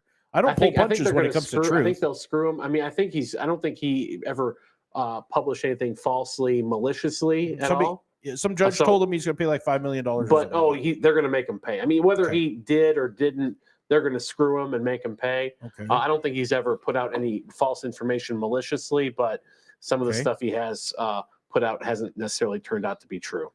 Okay, so that's what I heard, and I don't know if there's any way for him to fight it, or if there was a reason, if he didn't have any grounds to stand on, and it's just another one of those things that some of us get caught up. They're going to Alex Jones his ass hard. Sure. That's the dynamic there, and where Alex didn't have all the information on. And Alex, I think, has also gone a little bit overboard in some of the things he admits it. He admits he had. He at one admits point. it, and but nothing malicious there ever. No, isn't that the dynamic of the First Amendment? Is you have the right to freedom of speech? You can have an opinion, true, and it might not be, might not bear out to be true. Yep. But if you can have an opinion and it be false, and you're not liable for it. But now you can have an opinion and it's false, or maybe it's not false, but because you're against the regime, you're going to have to pay $500 million. Had Alex Jones had an actual fair trial, a fair defamation trial, with a jury, with all of the evidence presented, he would have been exonerated in spades. It would have been dismissed immediately. It would have been acquitted all the way across the board. The judge defaulted him by demanding information that was, if I say to you, I go, Shane, show me all the emails that you have with Russia. I don't have any emails with Russia. Defaulted. You didn't prove that you corresponded with Russia. You didn't present the evidence. Therefore, because you didn't present the information we asked for, you're defaulted. And then how much are you going to pay? That's how they That's Alex Jones exactly what they did with Alex Jones. It's exactly what they did with Roger Stone. It's exactly what they did with Mike Flynn. General Mike Flynn. That's what they did with Donald Trump. As they said, we want information on this. There was never any information. Defaulted, you're guilty. That's the shit that they're pulling. If Alex Jones would have been tried in a real court of law, there would have been a slapback lawsuit instantly implemented to the law firms that attacked him, and he would have been paid money. Same with Donald Trump. When they went after him with Stormy Daniels, what happened with Donald Trump with Stormy Daniels? She owes him money. Her lawyer on another case is in prison on the West Coast. All right. Good old Avenatti. Remember when Pumpkinhead was gushing over him and saying, maybe you should run for president. Remember that? He's canned from CNN now, but Stelter was like, Avenatti's on a show and he's like, oh, you're just awesome. Maybe you should run for president. I'm like, don't go down on him right now on the show. Okay, just let him finish up. Leftist Glenn Greenwald said, after the judgment against Alex Jones, like, oh yeah, he lied. He has to pay $1 billion. Oh yeah, great ruling. Well, so now when will the people who lied about the Iraq war have to pay? Right. Never. Oh, I brought that up on the show. People don't. My own people are disagreeing with me, and I get it. I'm like, I don't even want to get into it. So I've heard that you have a right to your opinion in America. Wasn't there a time when you had the right to have a wrong opinion and not be charged with crime? Yeah, absolutely. There was a time, and in fact, your consequences for having a wrong opinion is you were just proven wrong, and then you had to eat crow. You get laughed at. Yeah. In fact, they wanted you to publish your wrong opinion because truth was on their side, and when they brought out the truth, they could easily refute it, and you were the fucking idiot. Right. Now, in the court of public opinion, you are guilty until proven wrong. Oh, he was charged. Oh, okay. Well, Donald Trump is proving you as a candidate, proving to you with 85 or 89 indictments that indicting you doesn't mean you're guilty. And in fact, it means you're actually innocent. And there is a state and federal cabal going after you with unfounded, unjustified attacks. And the people see through the bullshit. Yep. But that's got to filter through everything that we're doing. And it's got to filter through us personally, to where I look across the table and I go, Shane, brand new party. Are they trying to undermine the Republican Party? No, you're identifying Republican. How many? Here's one question I had for you Yes. earlier in the show. How many PACs are there, if you even know this question? How many political party PACs are there in the state of Michigan right now? I know there are a lot of PACs. I don't know about political action PACs. How many political action PACs Okay. would you estimate are in the state of Michigan let's say- exclusively? I'll today? say 500. 500 political action PACs. I Totally know. pulled out of my ass estimate. Okay, it's probably not even close. It's Probably like 7 gajillion. There's 7 gazillion. I know that our own Larry Parsons here has the veterans. Was it Tim? Veterans for a Better Michigan. Veterans for a Better Michigan, right? It's a simple little pack that he put together for our local area, right? Yes. You have the Grand New Party Pack, Yes. exclusive to Michigan. There's packs all over the place. What are they designed for? To vet candidates, to the vast majority of them, vet candidates, put it on display what those candidates represent, and then funnel money to them to do their campaign. Either funnel money directly to them or to do independent ads, and you'll see the logo on the bottom of the ad. Paid or here for to- by yada, yada, yada. Correct. It'll be paid for by the PAC, whether it's on TV or it's on radio, right? That's what they're doing. They're like, Yep, you know and what? there are bad PACs, but then there are PACs that stand for gun rights. There are PACs Correct. that are pro-life. There are PACs that are super conservative. So it's just an entity. It's all about how you use it. So we've got to judge it by the fruit. Exactly. The fruit of the candidates, the fruit of the PACs, the fruit of the people behind it, right? There's money that gets involved. A lot. A lot of money. But you don't judge it by the money, you judge it by the fruit. Now, if the fruit is horribly bad, then you can trace the money back. But I'll trace the money back after the fruit becomes nefarious. If the fruit is bad, then I can trace the money back to bad money, right?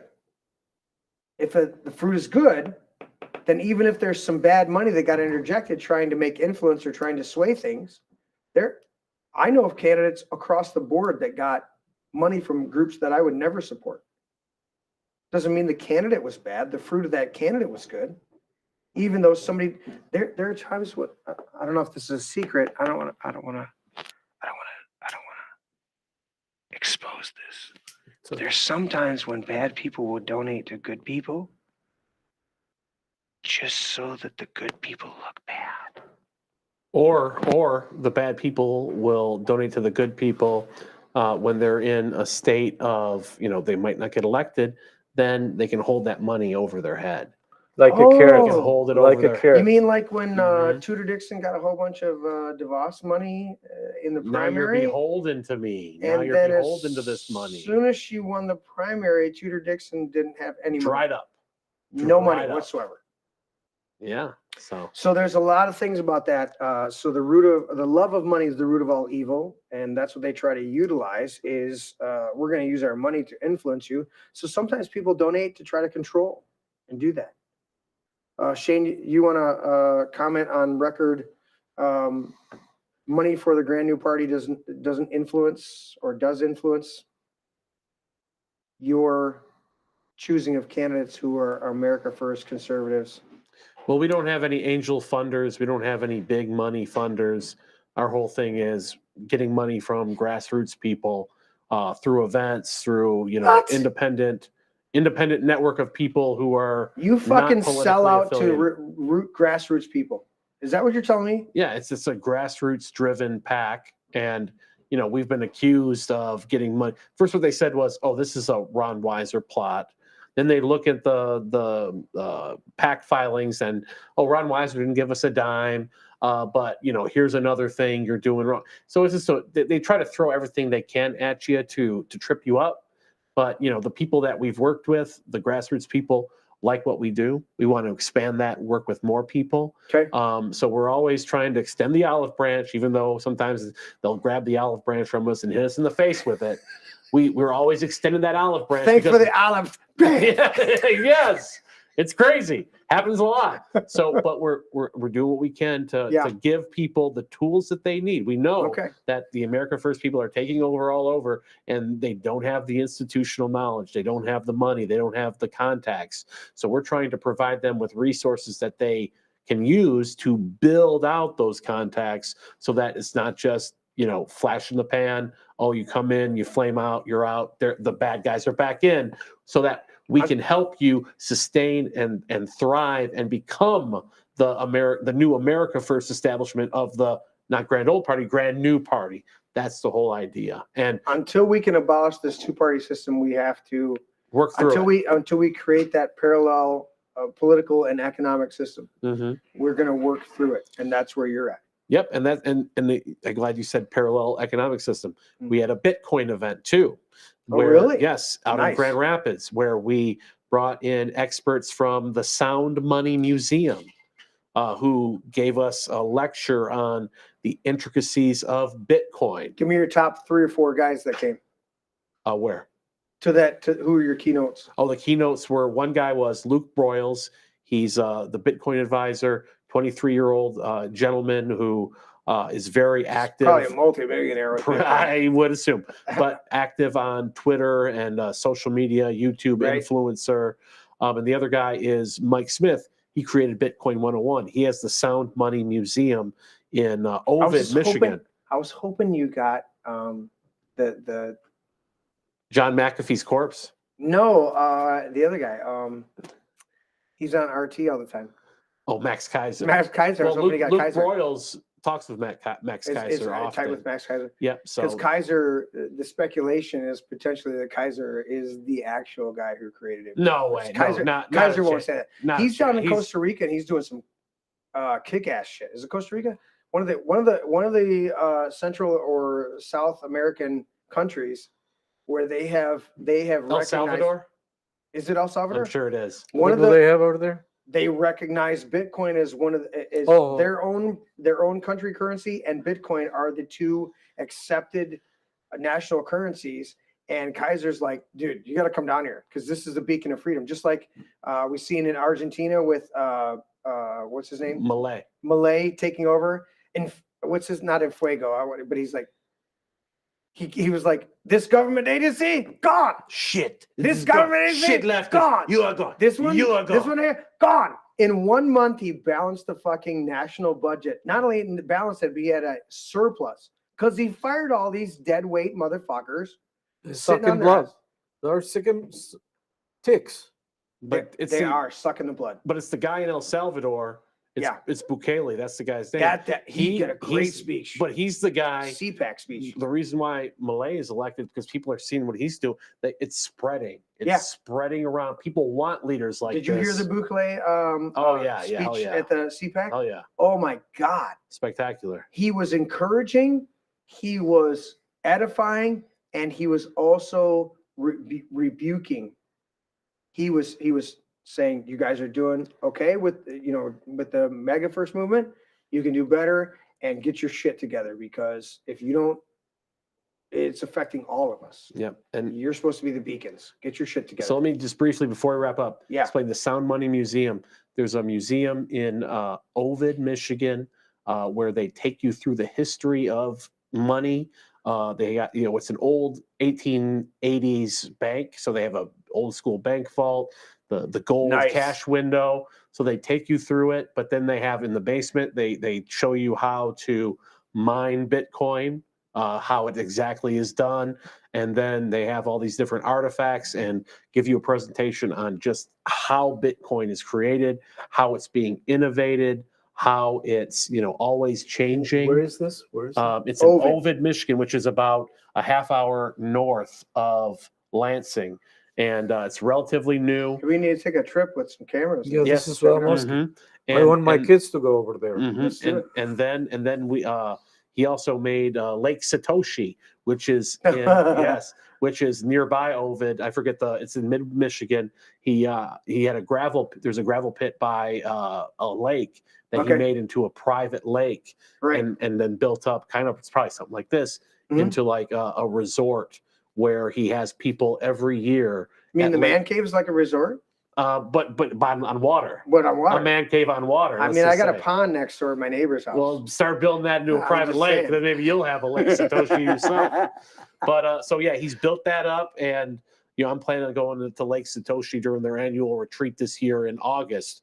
Okay. And well, let's coordinate. Maybe we can have those guys come in. Let's coordinate. Come into This Is My Brain on a Sunday in the near fucking future. do it. Yep. Set it up. We'll do it. Let's do the brain, and let's get the Koreans to cover us. Whenever you agree with the date and the time and everything, let's figure it out. I'm going to bring you some ethnic food. Oh I'm going shit! to bring you some, gotta fuck with love me, it. bro? He brought some stuff. I have the answer. What do you got the answer? Lamb meat. I have the answer according to Secretary of State Jocelyn Benson's Michigan.gov. Currently registered, active, and/or pending, either independent or political election PACs? committees. There is currently 1,527 in the state of Michigan. So I was one third of them. You were not before. Samsonite, slappy. It's Samsonite. I was way off. Love you guys. Give me your final thoughts. Sign my paper, George. Who wants to go first? George. Well, you signed your paper. Take that one home with you. You got to sign my paper. That goes in my stack. Who wants to go first? George. It was great. I really enjoyed it today. It was a surprise because I was sitting on my couch and looking through Facebook, and Shane was Angela Jabber posted a link, not a link, but posted a fragment from a video from the night that they have the party, and he's like, just in case you guys were curious to know what was going on in Howell, Opera House in Howell, this is what is going on. And well, this fucking white supremacist showed up there. I'm seeing this for the second time, and I sent to Angela a text. I said, Angela, what's going on? What is this organization? Explain to me a little bit. I can show you. They're so fucking racist that they have West Nakagiri on the Call West Nakagiri. It might tell you more. And wait, are you in George? Heartland? George, sign so I can get off the overhead. Get off the overhead. Thank you, George. Go ahead. Continue your thought, George. And West Nakagiri, I sent to West Nakagiri a text. He called me and he said, "This is what is going on," and I was like, "Who is the guy?" But before I sent to you today in the morning, I said, "Do you know what is going on with this organization?" And I'm doing church service, and then we had a shoot over at Laszlo's. We're setting up that show. It is and he's like, production day. And he tells me, 5 o'clock today, if you want to meet the guy, I'll be there. Right. And then we're ending up like, I'll come upstairs. I'm like, hell yeah. Because I wanted your perspective of looking at what the difference between communism and what you came out of and the oppression. True, you were born into a place of oppression, of that dynamic of not being able to speak your mind, and then you came to America expecting the land of the free, the home of the brave, and being able to speak your mind, and you're watching it whittle away in leaps and bounds, and going, holy shit, I escaped this. What the fuck are you people doing? That was the first time. Did I told you where I start feeling a bitter taste in my mouth? As soon as I start working in 2000 for Unistrut Corporation, I was a manufacturing engineer over there, and they took me to HR department and they explained me politically correctness things that I shouldn't do over there, and I was like, what the fuck is going on? They used to do those in Albania. It's the same You shit, start seeing the parallels. different language. That's why I love your perspective. Same shit, different language. And now I see it's like clip that, Jim. Same shit, different language. Yeah, fucking love it. And now it's like, okay, you might say that those countries were communist, and you put the name and you brainwash the people that to focus over there. But you put the communism here too. But you give a different name and different colors, and you're doing the same shit. But the people were brainwashed because you're putting this in the front of people here about this country, and you're putting this in the front of the people again here about the other countries. So pretty much it's a different name, different colors. Right. Tim wanted to clarify. You said you focus over there. I was hoping you weren't saying somebody fucked Not us over saying there. you fuck us over there. Yes. No. It's very close. fucked It's very us close. over there. Yeah. You fuck us over there. And you focus over You there. fuck us over there. I mean, it's kind of similar. If you Shane, focus over there, you can focus over there. final thought, Shane. And do you know what? That day, I'm sorry. Go, finish up. That day that they took me in HR department, that they give me the information what should and what I shouldn't. It's like from that day I was looking at the HR manager like, you Go look like fuck those yourself. fucking party, Communist Party in Albania, those secretaries when they tell you might go in jail if you do this one. It's Did like, you want to slap that what, bitch? What the fuck? No, No, because I'm just saying that you just look at him and go, I didn't like it what you said, but it was the first job for me to work. So oh, is George gonna have to slap a bitch? I'm sorry. Shane, go ahead. Final I thoughts. just want to buddy. say, Jeremy, it's been lovely playing footsie with you the entire night. You got your fucking feet all the way across. Most people don't know the table is only like 40 inches across. So when you're looking at the long table, he's constantly kicking me. I'm kicking him. We don't say a fucking word.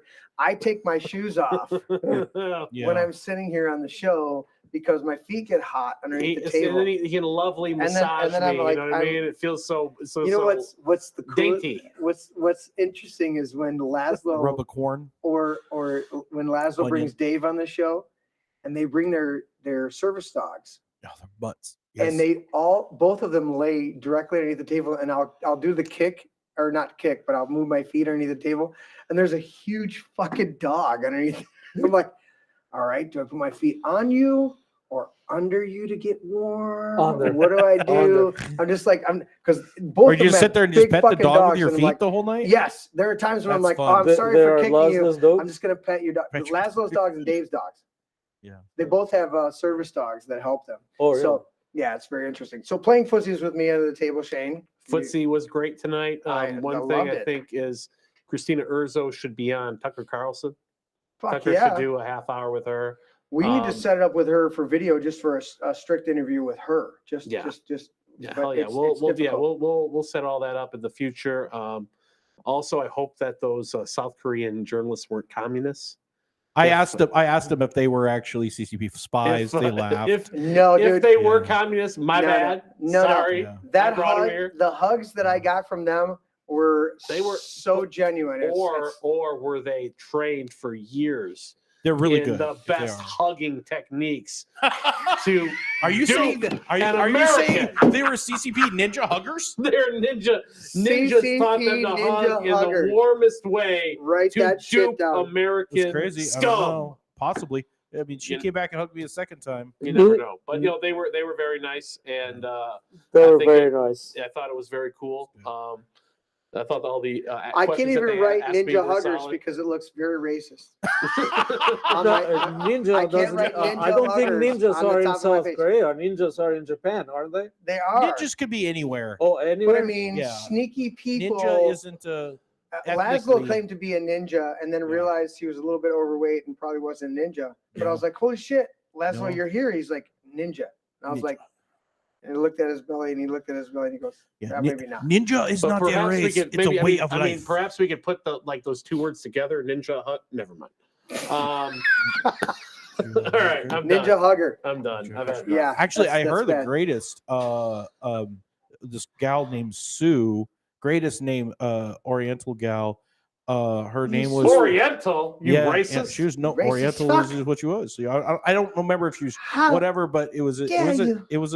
I don't know, scrolling through TikTok or whatever. But Ninja Sue. her last name was Preniga. Preniga was her last name, so it was Supraniga. Super nigga. And that's exactly what she was Wow. being asked to say over and over by For the love her, of her God. black friend. At It's least like, we didn't Sue, do- what's your last name? At least we didn't do a So what's your Jewish full joke. Or Polish joke. Trejo, you good? Just go to gnppac.com and Check that you shit know, out. just Already support the went. cause. Hey, read the fruit, see the candidates they're supporting, judge for yourself. Okay, that's what I'm asking you to do. We're not in this to be drinking the Kool-Aid and executed in Ghana. Wasn't it Ghana with Jonestown? drink the We're saying, look, Mm-hmm. read the information, judge for yourself, and let's move forward. But when we speculate, when we accuse, Okay. we're missing the whole point. We're missing the fundamental dynamics of this.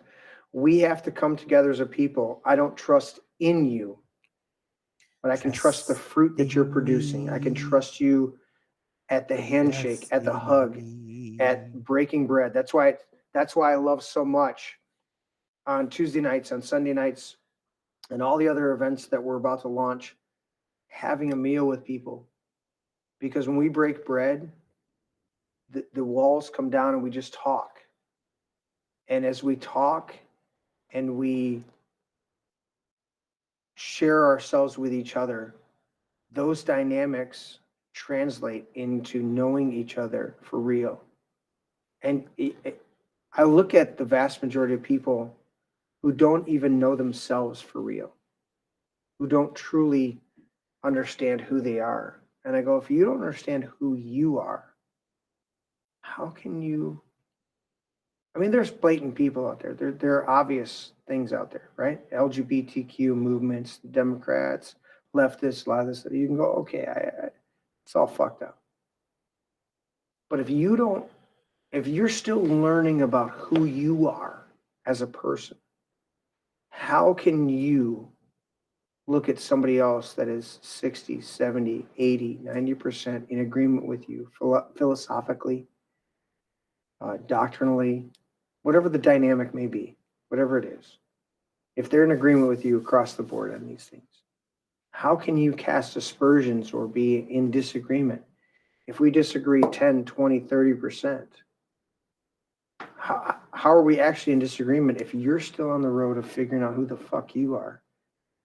To look at me and say, well, I don't trust you because you're still figuring it out. But they don't couch it in the phraseology that I'm figuring it out while they're figuring it out. They go, well, this is my absolute truth today, and you don't line up with it. Well, you didn't line up with your absolute truth 5 years ago, so shut the fuck up.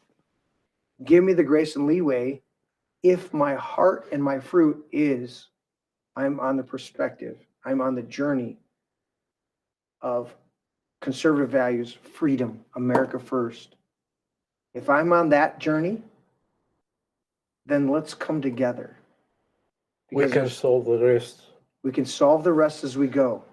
We can find the time later on to be in disagreement. But right now, if you are on a good journey and I'm on a good journey, let's find the things that are parallel. I said this scripture last Tuesday on the show. How can two walk together unless they agree? How can two walk together unless they agree? I don't have to agree. I have to agree on two things if we walk together and agree. One on the destination, and one on the destination. We're going in the same direction. And two on the gate. If you're taller, the pace. Yeah. If you're taller than me or shorter than me, then we have to adjust our pacing as we're walking together. That's it. What's the destination and what's our pacing together? And if I allow for your growth and you allow for my growth, well, we know we're on the same destination, the same journey, and our fruit is confirming that. What's my fruit? My fruit is freedom first. Trump just exemplifies making America great again. He's not the end all be all. He is the pinnacle of it right now, but he's not the end all be all. When he goes, there'll be somebody else that becomes the icon of that idea of what it means to make America great again. And what was America? America was saying to those who want to control us, go fuck yourself. We're free people, and we will stand for freedom, and we will liberate every single person that's able to grasp the concepts of freedom around us. That's the dynamics we want. Thank you guys so much for tuning in tonight. I really appreciate everything. Check out the brand new party, pac.com, GNPPAC.com. I think George needs a big kiss over there. I'm gonna love on him. I have an analogy for you. What do you got, buddy? On walking together when two truths seem like they seem like two truths or that seem opposing can still walk side by side. And the analogy is, did you hear there was an international international boat race being held over in Russia, actually. And after the race, the Russian papers reported that Russia came in second in the international boat race. America came in second to last. And America papers said, America defeats Russia in boat race. The international boat race was only between Russia and America. Oh, wow. Yeah. It's all about perspective. It's all about perspective. Both were true. And you're going to find people that might have the same truths as you, but the way they present them might not be the way you think. Give me an overhead, Tim. Yep. There it is. Appreciate everybody tuning in. Like, share, and subscribe. I hope you enjoyed the podcast tonight. Good conversation with Shane Trejo and Christina Urso, along with George sitting in with us tonight. The Korean crew coming in, the South Korean crew coming in, documenting what it means to be America first. We appreciate everybody. Like, share, and subscribe. Hope you check out all of the stuff we're doing here. We're launching some new ventures, but our existing adventures, all the stuff that we're doing is important. The more you hit those Rumble buttons, the more you like, share, and subscribe on the various platforms, the more our channel can grow and be influential in what we're doing. We appreciate all of that stuff. This is one of those things that is not quite tangible. This is something that is intangible many times because we're looking at the subscribers, we're looking at the likes, we're looking at all this stuff. And even though we're not dependent upon that, that is a reflection of how we're doing if people are tuning in. So the more, if you like it, share it. If you enjoyed it, share it. If you're one of our leftist audience that tuned in, please vilify it on social media, because when you do that, you dumbasses promote our show far more than our actual right-wing people promote it. Every time you say that we're entertaining right-wing leftist or right-wing white supremacist fucking people on our show, our numbers explode. So thank you very much, left-wing people, for tuning in, and meow to you. And there is the email at the bottom of the screen, actually, that you can send your indexing of the show if you are taking notes. The Twitch, whenever Jeremy says, oh yeah, Tim, clip that, I would really love it if somebody was over on Twitch that actually goes ahead and uses their wonderful algorithm to clip stuff. I don't know if anyone's available to do that. That would be great. And above that is, of course, the Tim B merch t-shirt link. Underneath the This Is My Brain logo, and both those QR codes are available to be used. And if you use one and find out that it's not working, let us know. Other than that, I'm going to jump over here and hit the close button, and hopefully it works this time, because you never know about that either. Let me turn the volume up on it. This is my brain. Dad, that's an egg. Yeah, that's an egg. Honey, dude, that's an egg. Seriously. That's an egg. It's a metaphor. It's still an egg. That's an egg. I would challenge you. That's an egg. I know my brain is not actually an egg, okay? It's a metaphor. Metaphor or not, that's not your brain. It's just an egg. Una cerveza para mí. My egg is my brain. Can I at least have some bacon, maybe some sausage with that egg, though? Oh, I want some bacon. I want crepes. Have some bacon and pancakes with that egg. I'll take it with cheese. Extra large brown cage-free eggs.